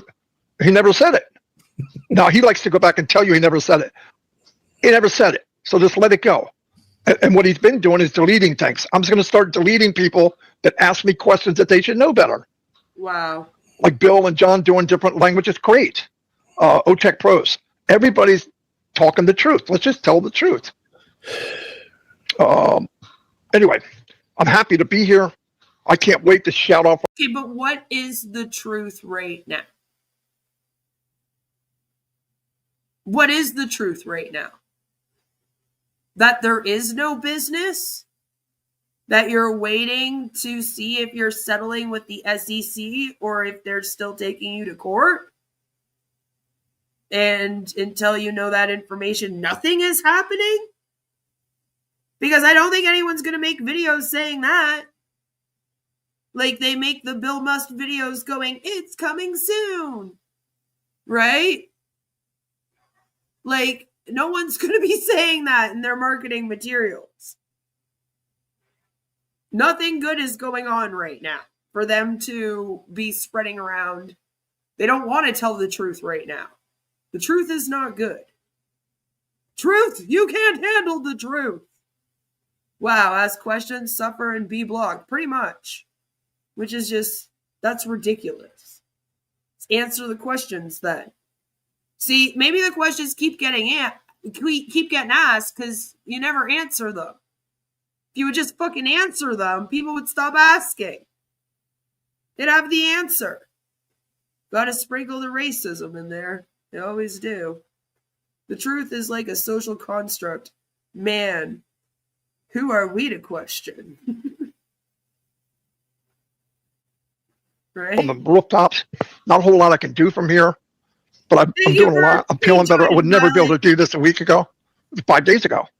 So I just want to say, my strength, my belief, there's stories I want to tell you very soon that will blow you up. Really, I mean, really. It'll blow you up. It never sounds so positive. I really want to get blown up. And I can't wait to tell you. Anyway, I just stay cool. I don't know if I can keep that down or not. What do you got to do today? Are they done with the therapy for today? Yeah, they double teamed me. They were gonna put it. They were gonna do one, wait a couple hours. I said no, let's do it now. Is Zachary coming up today? Zach will be up. He even bosses around the nurses at the rehab place After dinner. Because I think you got some nice weather today down there, don't you? And then we got like 4 or 5 days of rain here. I'm almost the same. Zach told me that we're going to get some sunshine on you today. Yeah, well, that's what Zach thinks. That's what's good. No, that's what's going to happen. Don't, Marty. Violet just gifted a membership. So whoever got the membership, I can't see it right now. I'm sorry. Make sure you thank Violet for getting you a membership to the channel. I'm pretty much not told what to do like that. I can take suggestions pretty well. I can feel my bones that go part of something big. We're in the I'm telling you what to do mode now. I'm telling you what to do now mode. As long as that makes you feel good. No, I'm calling Zach right after this live. We're gonna have a talk. And Zach's my son, not my dad. So it don't matter. We're wasting time right now talking about. Yeah, like he doesn't even listen to the nurses. He's not gonna listen to anyone. I don't think. It's very unfortunate. It's upsetting to me. Because again, maybe there was a reason why they wanted to do one of them with you, wait a couple hours and do another one. Maybe they don't want you sitting and laying down for several hours at a time. And they know that the only way to get you up and moving is if they do an activity with you every couple hours. You know? So it's like, don't be telling them when they should be doing things. It's so weird. Like, listen to them. I will try my best, though, Johnny. I will. Violet coming in hot. Little Miss Lulu got it. Hooray, Little Miss Lulu. Make sure you thank Violet. It was her that got it. Awesome. I want to get sun, and as soon as I can, I will. I mean, sure, okay. I want to get out of here. The only way to get out of here is to get in shape and get out of here. So whatever I got to do, that's what I'm doing. Blessed to see Marty, Smarty, fire up, looking good. God is good, healing. Yes, because I was on the brink of smack my ass. Okay. Yeah. I didn't think how bad you could feel. Yeah. my mind's clearing up. That's the part that scared me. I was hallucinating, crazy crap. My daughter walked in a week ago, Oh, and I was talking to this guy. He was a nice guy. yeah, he was a really nice guy. Marty's daughter came in, and he was, just chatting it up with this guy. It was really nice. In fact, he walked up to me, tapped on my shoulder, and he's telling me how I feel. First time I ever heard it. I said, "You're right. That's how I feel. Don't worry. It's okay." And He just came up and tapped you on the shoulder, and he was like, "Marty, I know that you feel like you are running the world right now with this Mufareh guy, and you're scamming all these people out of millions of dollars, and you're really proud of yourself." And you were like, "Yeah, no, that's exactly how I feel." I'd be a little bit like, "Who are you? And why are you trying to tell me, how'd you get in here?" it just made me feel really calm. And I was chatting away, and I said, I looked over and finally, my daughter's there crying. I didn't even know she was there. I said, "What's wrong?" She called the nurse. The nurse grabbed my face. "Who are you talking to?" I said, and I looked over, and that guy wasn't there. So, whatever. Uh-oh, you know what that was, don't you? Best conversation I had, and they're saying he wasn't there. It's an angel, brother. The angels are watching you. I experienced the same thing years ago when I was in the hospital. And no one saw this lady, but I know I saw her, and I know what she said to me. Well, I kept worrying about people not knowing what's going through here. And that guy came up, tapped on me. I was looking towards the window. And he came up beside me and looked out the window and kept talking. He goes, "I know how you feel." And I don't know what I was saying to him, but it made Kristen cry. Like Maybe she was horrified that you started having a conversation with nobody next to you. It's kind of a scary thing. It's kind of a scary thing. When I was in college and I did my first college placement with people with schizophrenia, I had never seen somebody hallucinate before. Like you learn about it. We did some activities in class to get us to understand what it was like and stuff. You have someone stand in the middle of the room. You tell them to tell a story. And then as they're telling a story, you bring up people to stand around them and basically yell things at them. And the person keeps having more and more trouble telling the story. And basically that's supposed to kind of show. Now, this was back in the early 2000s, okay? Maybe they don't do this anymore, I don't know. But it was supposed to show what it was like to try to get a task done. And because you either do a task or you tell a story, people are interrupting you, yelling things at you, and that's what it's like to have schizophrenia. But I had never seen somebody like actually hallucinate a person in the room with them before. And I remember the first time it happened, it was kind of jarring. You're kind of like, oh, whoa. Like this person really believes that somebody is in the room with us right now. And I do not see anyone. And it's weird because in the counseling that we were doing, it wasn't our job to tell the person that person isn't real. That person isn't there. So instead, we would have to act like, okay, there's a person there. We understand you see a person there that you're conversing with. So can you just let me know if they say something to me that I need to hear? Because I can't hear them or see them, but you can. And then you just kind of ask them, like, what are they saying to you? But I remember, like, the first time, it's pretty jarring. It's kind of scary. And I got a little, it kind of jerks you for a second. Where you go, oh, whoa. Yeah, no, that's, okay. And this was a client of the place that I was doing my placement at. This wasn't a family member of mine. I think if I had seen one of my family members do that all of a sudden in front of me, I would have broken out into tears. Also, I wouldn't have been at work, so I would have been able to.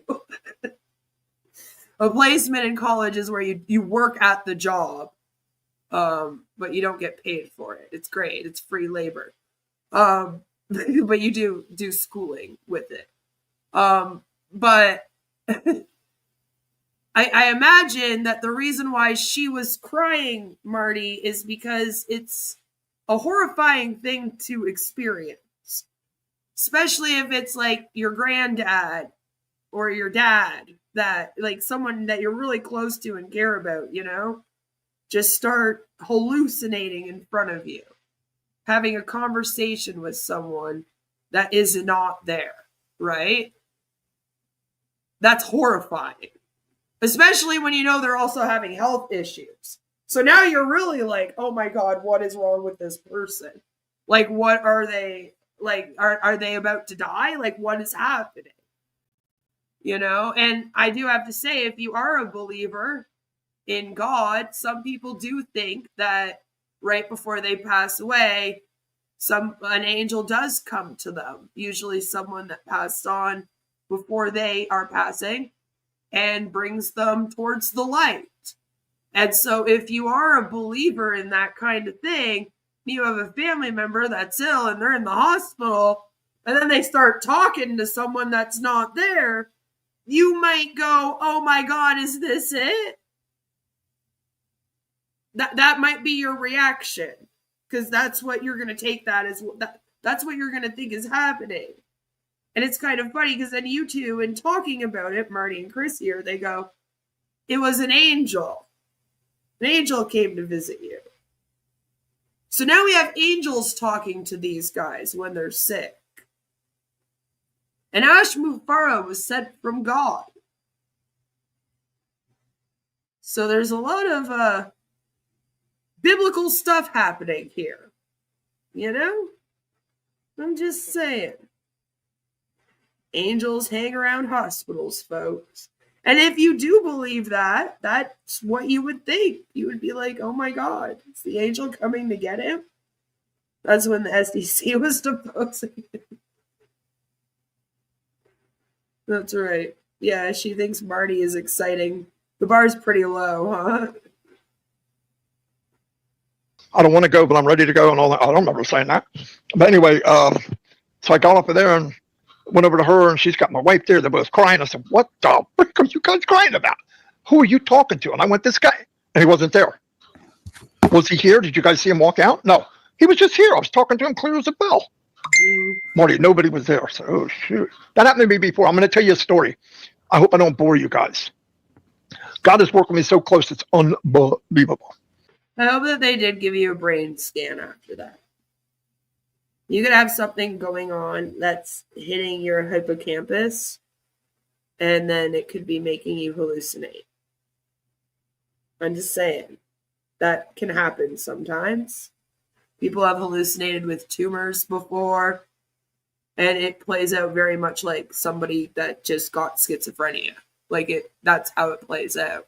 So I really do hope that they really looked into it. Back in 2004, when I got really bad sick. Vivine.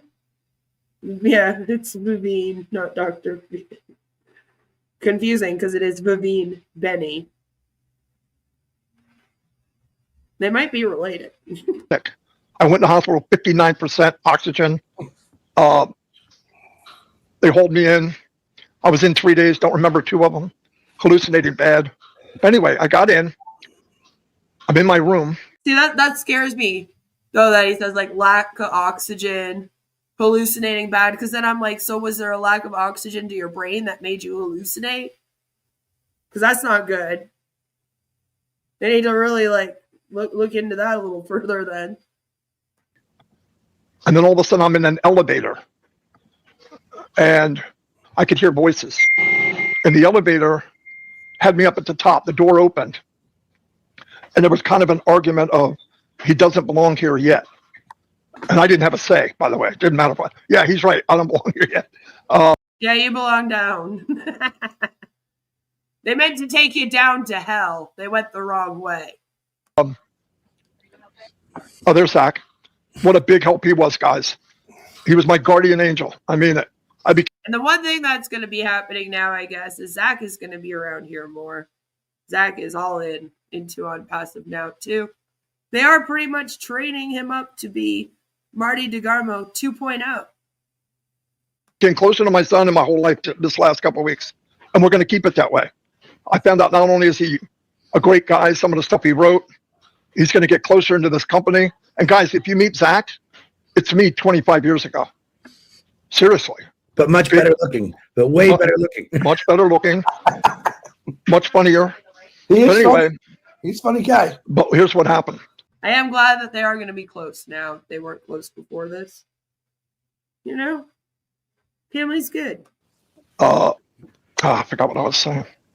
I will wish that Zach wouldn't be in ONPASSIVE, though, you know? We need some family that's like, no, you guys got to get out of this thing. Oh, so the door closes and it starts falling. It feels like it's falling. You can see the levels going by, different Yeah, you're going down. Exactly. level. As you're going down an elevator, it's fast. I could feel Down. it dropping. It's stopping the floor. And they would move around. There's talking. There was people, but you could barely see them. No, not here. Keep going. Keep going. It's not time yet. So they kept going down. Finally, the elevator opened. And when it did, my sister Patty was there and Dawn. Okay, you belong here. It wasn't your time or something. I said, okay, thanks. Door opened. I looked at those two and I said, did you guys just see what happened? No, you were just sitting over with a dumb look on your face. I go, okay. Okay. So now we have two. So a person came and spoke to him and told him how he felt. And then he also had another experience where he went in an elevator that dropped him down to hell and then said, no, actually, it's not your time yet. And then brought him back to his family. I said, no, I told him the story. I said, whoa. But that's what happened. That's what happened. He swears that's what happened. But even this is very manipulative, right? And this again plays into that whole like, oh, God sent us to save humanity. You know, the angels come and talk to us. We've had near-death experiences, but they said it's not your time yet. You're supposed to be on Earth with Mufareh saving humanity with ONPASSIVE. And it's just going to make people that are religious possibly believe in this thing even more. Put more of their blind faith into this. Another story about hearing things and people talking. But whatever was on the other side, which I believe in God and heaven and all that, it was nothing. There was no fright. I wasn't scared. It just wasn't there. It was more of a conversation like, what's going to happen? Where do I go? But obviously they're saying, no, get back. You're not done. So I'm coming back. They put me on Lasix last night. So I peed like a racehorse. Yeah, I think you're right, Burgess. I've had that happen a few times. I told you about my stomach and that lady out front. That's happened many times in my life. Many. You're here, brother. You're here. Just, Yeah. wow. And we got a lot to do together. I'm nothing special. No. Like, it just gets worse. You know? So not only do we have that video earlier that I'll play again at the end of this for anyone that didn't see it, but now we have this conversation, which is just icky. It's making me feel very icky right now. I don't like it. Just a tool for the business, tool for God, tool for whatever. But I want to tell you, I believe life is like it's like a chandelier. It's beautiful. Oh, it looks great. But it's you don't take much to break it. I really wanted him to say a box of chocolates, but, you know, I guess we aren't doing Forrest Gump. I really wanted to. Marty's oxygen's low. Well, see, that's the thing, is that if your brain doesn't get enough oxygen, you actually do start hallucinating. Like, that's a real thing. I'm sure he hallucinated if his oxygen levels were actually that low, that makes complete sense to me. Was he sent to hell and then sent back here? No, I don't believe so. But it's hard because people that do believe in God and believe in heaven and hell and believe in that kind of thing, they're going to hear this, right? And because they want to believe in ONPASSIVE and Ash so bad, and they believe in this so bad, they're going to believe that this means something. So there's going to be a lot read into this that shouldn't be, because I think that they're just making up stories. I think Marty just is making up stories right now. But like, to them, they're going to be sitting here as OFounders that believe in this and that believe in God and in heaven and in hell and in angels, and they believe that Ash was sent from heaven and God is supporting this thing, right? That's the image that they've kind of portrayed here to people. So they're going to hear this and they're going to be like, oh my God, now they've been completely touched by angels. These are definitely prophets sent from Jesus himself to come and save humanity. And it's like, damn, how do we argue this? You know, I could argue religion, but it's like, I shouldn't have to for you to see that this is bullshit. Think you're on to something, Queen. Maybe. I'm trying to start some shit. No, I'm not. Being in a cult could contribute to the hallucinations as well. I'm sure it doesn't help. Like, and that's the thing is that, see, and that's what it does. That's the danger, is that then people who are followers of this, like I said, they believe, right? There's prophets, but no prophets. Exactly. But people who believe that, then they start looking at themselves like they're also some kind of martyr here doing the Lord's work, right? And it's like, no, we're just in a scam that doesn't even have a product and it's not doing anything because it's getting sued. God is not okay with this. If there is a God out there, God is like, no, I want these people stopped. Okay, that's the God that I would believe in. This whole story is about as real as Bowling Ball Head Bob's prophet woman from the funeral or whatever. See, and this is what I mean. It's not like this is the first time that OFounders have told stories like this. It's just worse this time because Marty's in a rehab center with an oxygen tank, and it really is more of a near-death experience, you know? Right? People are going to be like, oh my God, that's what this is. So it's like, fuck. We just didn't need this added on. It was creepy enough, the video, without all of this talk afterwards, you know?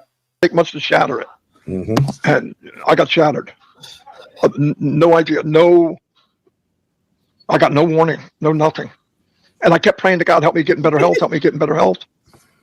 And God knew the only way I'm going to listen is take me off at my knees. And that's what he did. See, thank God I don't have a problem with how long the launch of ONPASSIVE will take. I have faith it will change the entire world. Like this comment here. It's like, I don't care how long it takes because we're saving humanity with God.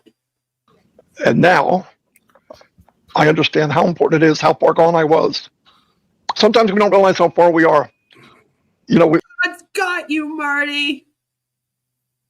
You took the elevator down, though. Just remember that. The straight and narrow, it said narrow and very few will find it. And all of us, for some reason, want to. Wow, Marty. You definitely have your work cut out on this planet. And I am so glad to be a part of this journey with you and all the rest of us here. Right? You see what's happening? It's not good. I don't like any of this. This is not good. Step off the narrow and go up into the ditch. God is good. And I'm happy he's letting us keep you for now. So now Marty's like been given back to them as a gift. Now he's a gift from God. Just like Ash was. Like, ugh. I miss the days where we were watching the fake bird projections. I know. They seem so innocent now, don't they, in comparison? Tapped him on his shoulder with a message, right? To tell him how he felt. I liked that part. He tapped him on the shoulder to tell him how he felt. About life, I guess? I don't know. You didn't really elaborate on. Felt about what? God had nothing to do with anything, Marty. You've been a fat, lazy lump of nothing for 30 years and you finally almost died. Just like everyone is going to do eventually. It's true, unfortunately. And he hasn't been taking care of his health. So, I mean, I tried to tell him, if you only eat red meat, you're going to put yourself in the hospital. Just a little bit. The problem is when you go off them straight and narrow, you keep thinking that the good road's right here, right above you. And when you peek your head up, it's nowhere in sight. That's a scary thought. And that's what happened to me. So when I was wiped out, I thought when I went. Here's the problem I have with this. Marty, you are over the age of 60. You have custody of several of your grandchildren. And yeah, eventually your health is going to go. Eventually you're going to go. You should have a plan in place right now for if something happens to you. What is Dawn and your grandkids supposed to do then? This should not have been like, oh my God, this happened and we were all screwed. We didn't know what to do. You should already have like a life insurance policy in place if something had happened to you. You know, you should already have a plan for if you end up in the hospital. You know you're not in good health. So if your only plan is on passive, that's a problem. I mean, yeah, maybe Ash is paying for this right now. But what if he does end up in jail from all of this, down the line? Then what? He's got to run out of money eventually, too. You can't just have endless money, this Ash Mufareh. All right, something fishy is going on here. For him to just have this endless money to be able to spend nonstop without having a job or making any money. It's very bizarre. All right? So it's not like he'd be able to pay for this forever. Like, that should not be your plan. Your plan shouldn't be, I end up in the hospital, we call Ash Mufareh, hopefully he flips the bill. There should be a plan for all of this already. And you're like, oh no, it came out of nowhere and then none of us knew what to do. It's worrisome, especially when you have custody of children. Do you think everyone meeting in real life changed anything for their parasocial relationships? Like, will Marty and Chris have the same dynamic? Might make them closer now that they've met. It usually does make people closer once they meet in real life. The bond might be a little more unbreakable. But I think they'll still have pretty much the same dynamic on screen. They were already cringy and best buddies, all of them. So I don't know if much will change, but they might feel closer to each other now, right? Someone's got to tell him. He's going to think that because he's still alive, that means God approves of whatever he's doing. Reality is he just managed to pull through because of medicine. That's right. That's the other thing that you have to be careful of doing if you're religious. You have to also understand it's also the medicine. Thank the doctors too, not just God. Right? Like, it's also the medicine. Prayers don't work without medicine. Plot twist. Marty was visited by an orderly named Jesus, and he didn't hear the correct pronunciation. It was actually Jesus. Honestly, the fact that Marty managed to live to 65 while weighing probably close to 500 to 600 pounds means he probably could have made it to 100 if he hadn't spent the last 30 years in a recliner. Maybe. Maybe. You know? But the thing is, like, that's the thing, though. Like you say, like, he's older and he's a big lad. So we weren't going to be here for much longer. We should start planning. To the emergency room. It was hell getting in because I'm so fat. It was hell getting there. Oxygen down 74. Can't breathe. They're flipping me upside down to try to get me down the steps, lifting me into the thing, pushing me. It was just nothing but hell. And that's the other thing. The ambulance people have had an awful time trying to get Marty onto 2 or 3 stretchers to get him into the ambulance, to then take him into the hospital. Okay? Being this overweight is not a good idea, not just because it affects your health, but it also affects how quickly you get care. You know, there's extra steps now to get Marty onto a stretcher.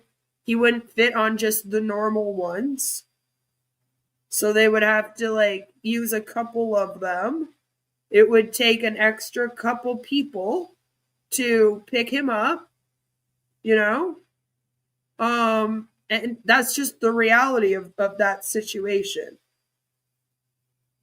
If Marty was in a position where they would have had to have rolled him over to, let's say, get to his heart, to do something, you know, or to, like, give him CPR or something, he has to be on his back for that, let's say, it would have been harder for them to do that. This is why you should not be at this weight, at this age. It's just dangerous. Also, because of these extra steps just to get you to the hospital. You know, usually they can just show up, come right in, plop you on the stretcher, take you right out, put you in the back, off they go. But with Marty, there's going to be these extra steps. They might have to have 2 ambulances come because they might need 4 people. I'm not trying to be rude about his weight. This is just the reality when you are that heavy and you have health issues and you're elderly, you know? So it's like, these are things you have to think of, especially now that you're, you know, getting up there. You don't want that to happen. You don't want it to take extra steps in an emergency to get you into the ambulance and to the hospital. You want to go as quickly there as you can. One of the reasons why I moved to the area I did is because I'm right in between 2 hospitals. And I was pregnant. And I was like, I want to make sure that no matter what, I can get my ass to the hospital within 10 minutes. Like, no matter which hospital they got to take me to, no matter, you know, because I didn't know if my water would break or what would happen. I ended up having to go and get induced twice, which failed, and then getting a C-section. But I didn't know that that was all going to happen when I was like 5 months pregnant and moving. You know, it's something you got to think about. I want to be close to the hospital. My husband was also injured, so it was like we should probably just be close to a hospital. You know? That's something you got to think about, Marty, now that you're getting up there, unfortunately. So please do lose the weight so that, you know, next time it isn't such a big thing for them to come flip you around, get you on a stretcher, get you in, you know? Chris knows what I'm talking about. You can't breathe and they're pushing you and asking you. You just lost your sound, Marty. Tech geniuses. A good example. That's what it's like not to breathe. It just stops and it's horrible. Been there, done that. Did it die on you? Your battery die? Probably. No. Hey, Zach, look, I finally got him to shut up. I can't hear. Hold on. Let me see if I can read your lips. No, we can't hear you, buddy. Yeah, he's talking. You hit something and it just stopped. I can't actually read lips. That's how I hear. There you go. in my I heard head. something. No. Whenever you did it, it came on and then went off. No. Nope. I got to fire you, dude. How about now? There you go. You must got something loose on there or something. There No, it the is. battery's going dead and I don't have the charger. Oh, You're truly blessed. sorry. Anyway, we're in I really was hoping that it would die and no one would bring him the charger, so that he would actually get some fucking rest. this together. I'm with you 100%. You want to run, we'll run. You want to walk, you can walk, but I'm running. Hold on. I'll work with anybody. But if you want to go backwards and you want to look in the rearview mirror, I will not take that ride with you. I have no time. I found out how short life really is. And we have too many people out there in the world that don't know what. So if you found out how short life really is, how much longer are you willing to waste in this thing? How many more days are you going to waste on these webinars? How many more years are you going to wait for this thing to launch? You would think that if you realized how short life was, then you would be like, well, I ain't wasting any time with this shit anymore. I'm going to go spend some time with my family. Holy crap. This company is yet. We can't focus on, did I get this? I don't know if I believe this. I don't know if this is true. What about this? Okay, you go worry about that. And I'm going to go help Mr. Mufareh and whoever cares about uplifting humanity. That's what I'm going to go do. Okay. Anyway, You know what, Marty? I an opposite role here. I was watching this video yesterday, and you guys all know what a Sea-Doo is, or a water bike. And they showed this Sea-Doo, a guy, his hands on there, and he's looking forward, and is absolutely calm. He said, sometimes you got to look behind you and see how far you come. So he switched the camera around, and he's doing like 50 miles an hour, moving. Sometimes we don't see things, but sometimes if you do turn around and look, you realize how far you came. And I think we've all came a long, long way. So it's not so bad to look in the rear view. So I have a hard time with this. I have a hard time with this as someone that's really all about personal growth, learning, growing, trying to do better and be better. Like that means a lot to me in my life. Okay. I really do live my life based on that. And every year I get better. I do better. I learn more. I grow. I try to learn new skills, etc. Okay. I remember being in an MLM. I spent just over a year of my life in MLMs between It Works and Sensi. And I remember what I was doing. And it would have been similar to kind of what they'd be doing in ONPASSIVE today. Just making like Facebook posts, going to these webinars. And I know that a lot of times they talk about personal growth in these webinars. But as someone that actually does do a lot of actual personal growth, I didn't feel like I was getting anything out of my MLMs because their personal growth was just growing me for the business. Not in life. It wasn't like teaching me coping mechanisms or like things that would actually help me in everyday life. It was just teaching me how to write Hunbot scripts. You know what I mean? And how to sell a product on a live stream on Facebook. And then I would learn about the products and what they did. But like, I didn't actually feel like I was learning much. I mean, the marketing stuff and the sales stuff that they taught me was all stuff that I had already learned doing customer service and sales in my early 20s and as a teenager. So I was just very, very like, kind of like, well, what are we learning here? What personal development and growth am I actually doing? Is it helping me with my family life and like my real life? Or is it just helping me grow here on Facebook in terms of how to do posts? And it was very much the latter. And so to me, you got to kind of ask yourselves, like, what are you learning in ONPASSIVE every day? What are the skills that you are learning? And are they actually transferable skills that will help you in your life? I mean, I'll give it to you. You may have taught people patience. And that could be transferable. But other than that, not a lot of learning has gone on here. And the things that you guys have learned, they always say, oh, well, we teach people to do public speaking and to not be scared in front of a camera. Well, that's fine and dandy. It's a great skill to have. I agree. But it's like, would they have needed it if they're not selling on passive? Like, what are they going to be using this skill for other than selling on passive? Like, are they about to do a presidential address? Like, you know what I mean? It's like, we're just learning skills to be good in this company. Not actually really learning anything or growing as people. These relationships aren't actually that deep.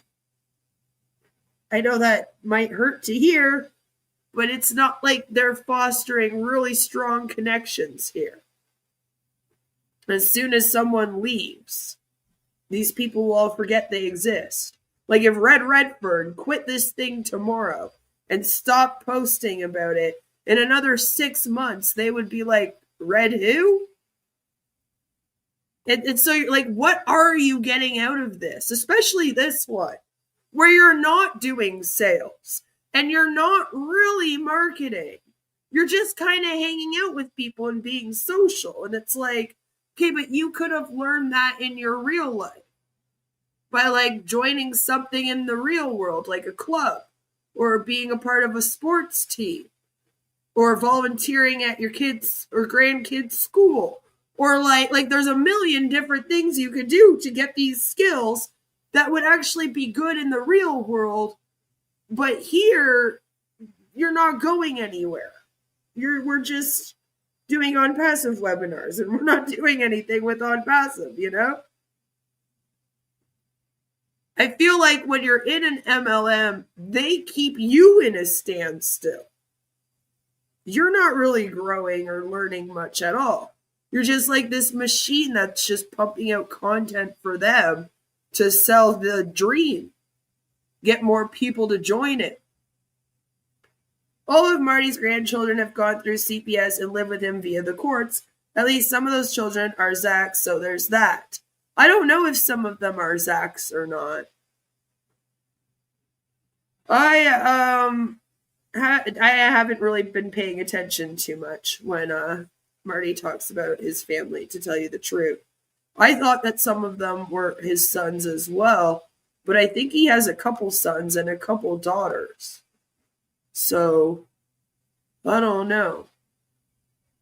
Because I'm not trying to bring it up or anything, but Marty's grandkids are mixed, and Zach and his wife are white. So, I don't think that they're Zach's. You don't need ONPASSIVE to learn public speaking, although it might help when testifying in court. Right? They build up those skills to get the confidence to play trivia online. No other MLM is doing something so unique. That's right. Hello, little Miss Lulu. Good to see you. Violet gifted you a membership. That just happened today during this stream. Welcome. So, you know, I'm just I'm just fed up with them talking about how much they've learned and grown here and all that. It's like, no, you haven't, though.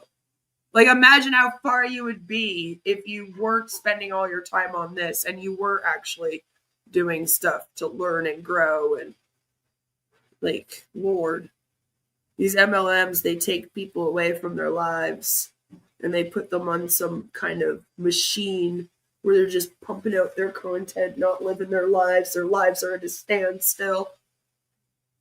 But they think that they're saving humanity. It's insane. Insane. I'm here all the time. I try not to the same way. But when I saw that video, it gave me a different perspective. You know what? I have come a long way. Yeah, that's right. You know, we have come a long way. So it's just, you just got to stay positive. Look at the path in front of you is wide open. Ash Mufareh is giving you the direction to go anywhere you want to go. He's giving you the products, the tools. He's giving you the the thing that we all need, which is freedom. Hang on to that thought, because when it comes, it's going to hit hard, it's going to hit fast, and we're all going to be crazy excited. And DeGarmo, We don't have anything. We don't have a product. We don't have freedom because we have to be at these webinars all day long. So he hasn't given us shit. Butt's going to be on a boat fishing with me somewhere. He knows that. My biggest thing is I just want to get him on a boat. You got to work hard to get on that boat, dude, because I don't care how I do it. Johnny, can you send me proof of that? I would love to see it. If I got to drop him off a bridge into that boat, I'm going to do it. But I have faith that this man's going to push himself beyond what he thinks he can do and jump on we're going to go horseback ride. We're going to go kayaking, fishing. Listen, these are things I'm going to keep positively telling him. All right. I'm going to say this. I don't want to see Marty in his big old living room. I want to see Marty out in the woods, on the mountain, in hot air balloons, airplanes. No offense, but you haven't left that couch either in a while. Right? Like you were in the RV, but you used to just stream from the RV in the driver's seat. You like hardly showed us your trip. So to be like, I want to see Marty on the mountains. It's like, well, you're already at the top of a pyramid. I mean, that's the way I'm thinking. I'm setting it his way every day. I'll visit him in his living room, absolutely. But I want to see us all on a beach, sitting there having fun, the sun, the water, the freedom, the air. That's the positive thoughts I send Mr. DeGarmo every day. That's the positive thoughts I want to send you every day. All right? Okay. Sometimes we got to look around and we're missing things. I don't want to miss anything in my life. I don't want Marty to miss anything in his life. I don't want you to miss anything in your life. Stay positive, stay the course, and we are going to fly like you've never seen before. That's all I got today, Mr. DeGarmo. Yeah, I tell you what, I'll see you all.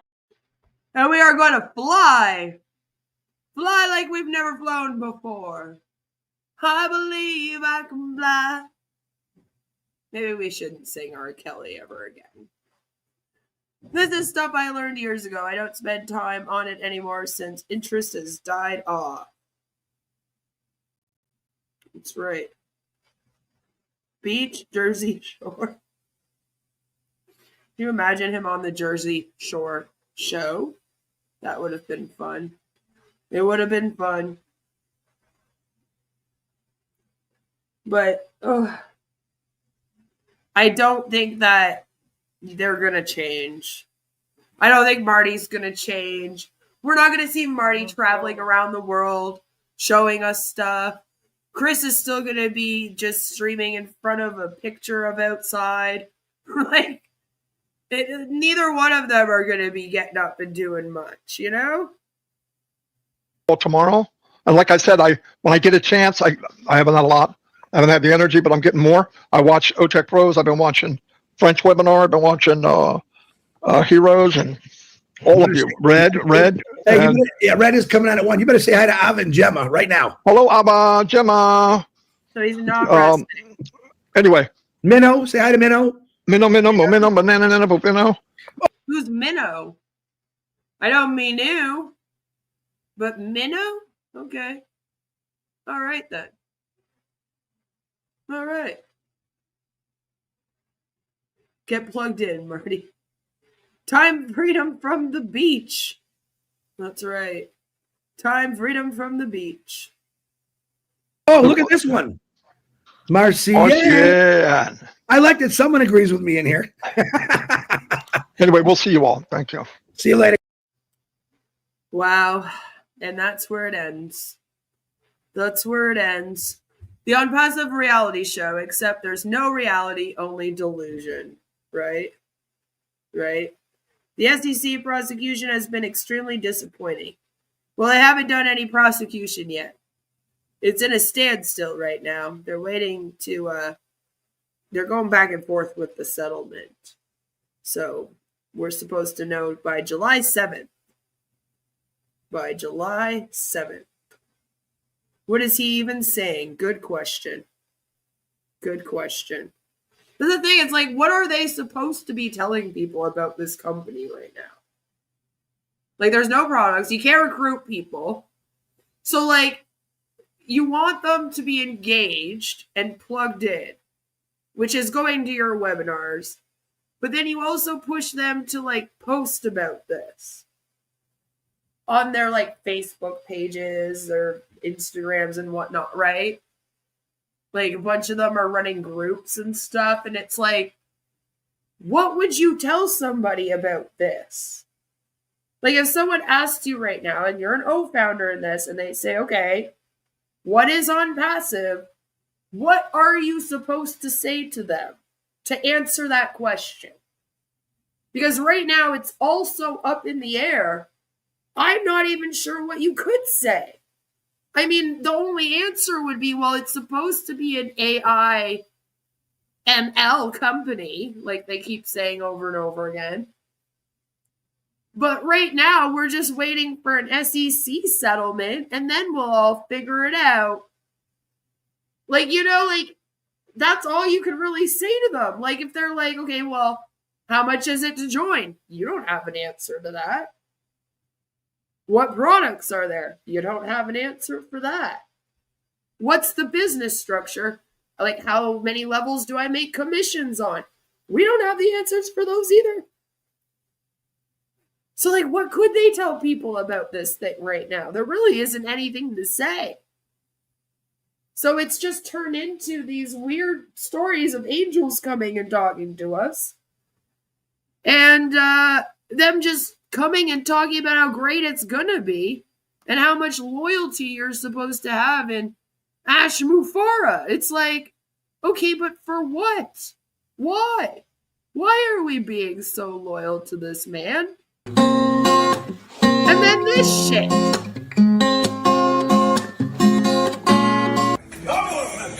This is the first meeting of Ash Mufareh and the DeGarmos.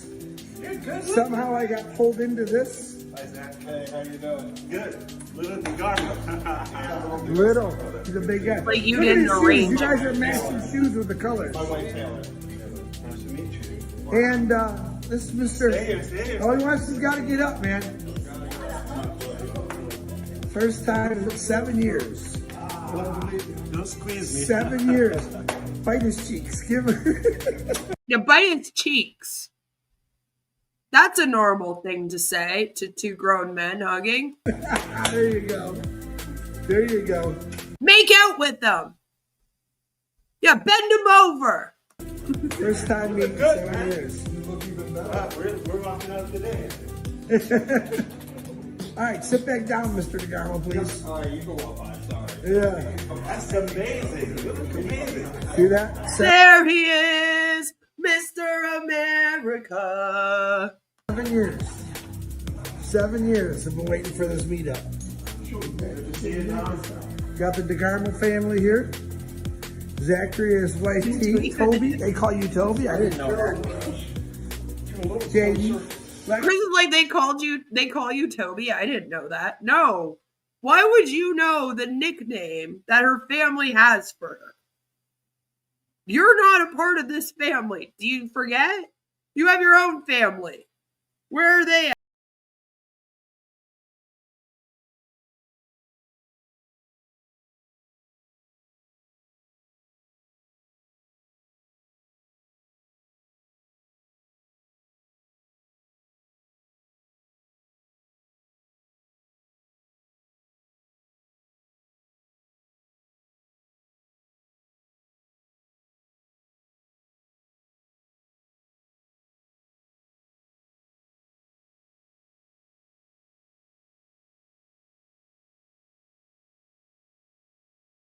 It's also Chris and Marty's first time meeting.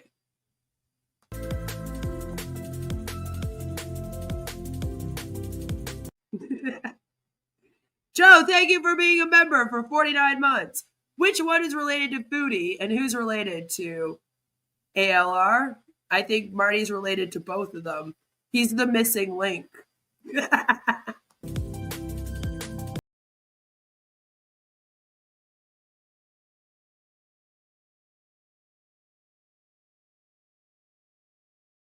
Like kindred spirits, no longer just pixels, but hearts united in real time. Like even the wording is like, bleh.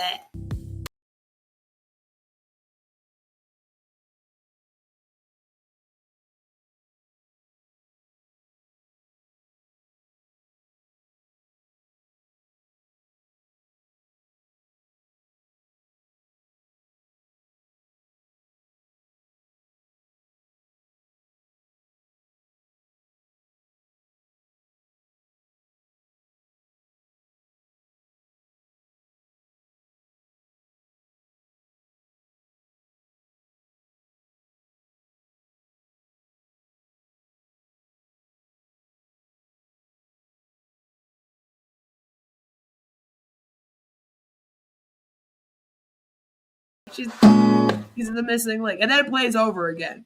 I had to show you guys that it plays over and over again. All right. It's actually only 2 minutes and 52 seconds. But when they first posted it up, it was over 14 minutes because they just had it playing over and over and over again. I was like, okay, yes, that is the real Dawn. And she's a pretty lady in comparison. A lot of people are surprised when they see Dawn. They go, that's not Marty's wife. And I go, no, that actually is his wife. she, that's her. That's her. So it took Marty getting sick for a meetup. Exactly. And now it's being portrayed as if it was like some big, amazing thing that they did. And then the angels came and spoke to him. And like, it's so much bullshit. No, they just hung out at the rehab center. We've only seen what I've just showed you guys. So like, I don't think they were allowed to take Marty out. Cause like he is in a rehab center. Not for drugs or anything like that, like a rehabilitation center from the hospital to get better to go home, that kind. So I don't think they're allowed to take him out. We haven't seen any pictures other than these pictures that I just showed you in that video. So it looks like they just met at the rehab center, had that little meeting with the family there, and then I guess that was it. I don't know if Chris and Ash went out afterwards together at all. I don't know. They haven't really told us much more about it. And we just watched the one from, well, I was thinking of doing that tomorrow. I have to go. I don't have time to also play the one from this morning. But there was some things that were said today that I think we're going to listen to tomorrow for Friday. Because it's a little bit interesting, like Victoria and others have said. Hey, everybody, listen to Chris's live from today. Ash forced his way into the rehab. Right? I don't even know if he was supposed to be there. So I don't think they were allowed to take Marty out. I don't think they were allowed to be like, we're going to all go out to dinner. Because, yeah. So there's that. Did Chris drive the RV? I don't think so. He was staying in a hotel. He did a little video from the live or whatever from the hotel. But that was it. That's all we've seen. So it wasn't really much of a visit. And yes, it did take Marty almost passing away and being in a rehab facility before they would all come together, which is kind of not cool. It's been like 7 years, So Marty wasn't always a big guy if he pulled Dawn. Maybe not. Ash took Dawn out. Maybe. Hello. How are you doing, Serene? Michigan to Philadelphia? Yeah, I don't know. Yeah, Dawn was 16 and Marty was 21. So there was that. It was a different time then, you see. I'm not saying that. That's what they say. I don't believe in that whole it was a different time thing. You can kiss my ass with that shit. But that's what they say about their relationship. I'm so impressed that they kept the visit a secret for like 4 weeks. See, I don't even know when it was planned. It might have been kind of a last minute planned thing. I am surprised that they haven't talked about it more. Although they are talking about it a lot. That's all I can do for today, though. I got to get going. But tomorrow there will be a Friday, and we are going to be looking at a little bit of the stuff from today because I think we need to. And doing our usual meme review and all that great fun stuff. And we are heading into the month of June. The month of June this year is a very important month here on my channel. You see, my birthday is June 13th. And you see, this year, my birthday is actually on Friday the 13th. And I was born on Friday the 13th, June 1986. Go look it up if you don't believe me. And I plan on celebrating it. And I am hoping that what we can do is we can have a fun little meme review and maybe play some games. And I am thinking that if you are a member, a mod, someone in the community, and you would like to come up on the stream with me, that we would maybe do some of that for my birthday. And that we would have a little birthday celebration. So if you are out here in this community and you would like to appear on stream with me in a couple weeks here on my birthday, Friday, June 13th, please do let me know. All right? And we will arrange it. If you are already in the Discord, then you will be good. I will send the link into the Discord. Don't worry. But if you are not in the Discord and you are like, oh, but Queen, I'm not in the Discord and I want to come up. If you have me on Facebook, you can write me on there. If you want to email me, you can email me. I'll be putting up some posts. You know, between now and then, we are going to be having a very fun time. So it is going to be a great, great time. I was thinking we might have extra fun. You know, maybe not just on passive fun, but some extra fun other than on passive, you know. Make it a Friday of all things that we've done here. And it could be very, very fun. That's what I'm hoping for my birthday this year. Hopefully we can do it on the 13th. So far, we should be good to go. So, yeah, we'll probably be having a party on that day. So stay tuned for that. I hope that all of you have an awesome, amazing rest of your night. And I will see you all tomorrow for Friday, which will probably be in the evening. I'm probably going to do it around the same time or maybe closer to like 4:30 p.m.-ish. I'll let you guys know. Stay tuned to the community tab. There's always great stuff on there. Thank you so much for getting through this with me and for sitting through that cringy video, especially if you did it twice with me. You know, it's a lot. It's a lot, especially when he said nibble on his cheek. The first time I heard that, I actually paused it and had to like go take a bong break and then come back and then rewatch it. And I was like, yeah, no, that is what I heard. So there's that. Always a great time over here. I'm always here to creep myself out and creep you out in the process. But yeah, thanks, guys. I'll see you all tomorrow. Have a fabulous night. And yeah, like always, I love all your faces. And we're in it to win it.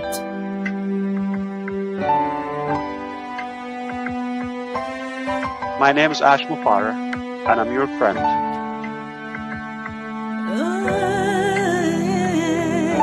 My name is Mufareh, and I'm your friend.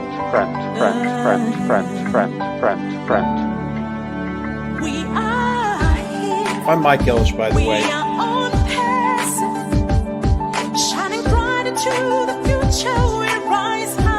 Call me Reverend Jim Jones, okay? Let's go to Guyana, all right? No joke. Is that the call? Hey, hey, hey.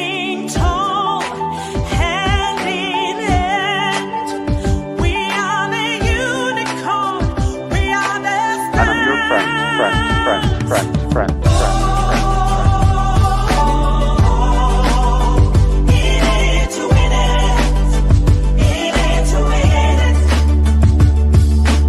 That negative YouTube channel has got more followers on it than I do on my own. It breaks my heart. And I'm your friend.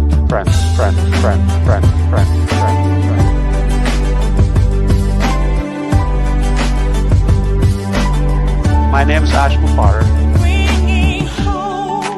If you're rude, if you've been doubting or spying or we know who you are. Stop going there. She wants to be the first to make us look silly. Yeah, Queen of Karma's on there asking for a debate. That's the lady I brought on. Her debate was screaming at Ash. And another Queen of Karma asking about why don't we answer the questions. I think we've answered that over and over again. I've been answering them all morning long. It's not the answer you want, but Yeah. only what you do. Okay? Let's go to Guyana. All right? No joke. Alright, this is a great way to start your day. Come here and tune into crazy talking about their experiences.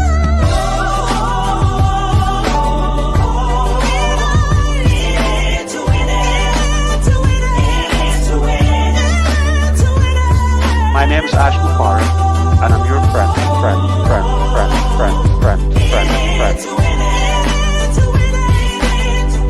I'm Mike Ellis, by the way.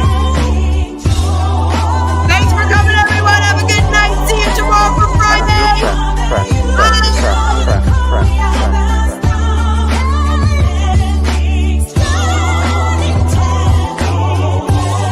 Stop going there.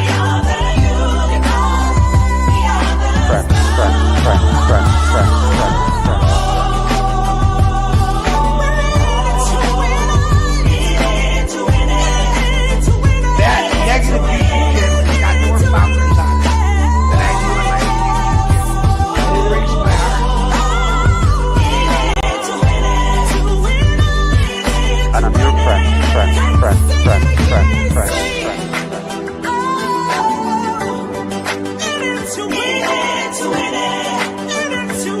My name is Ash Mufareh.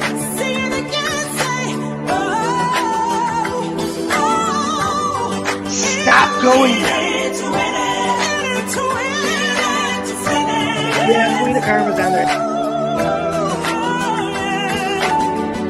My name is Ash Mufareh. I'm your friend.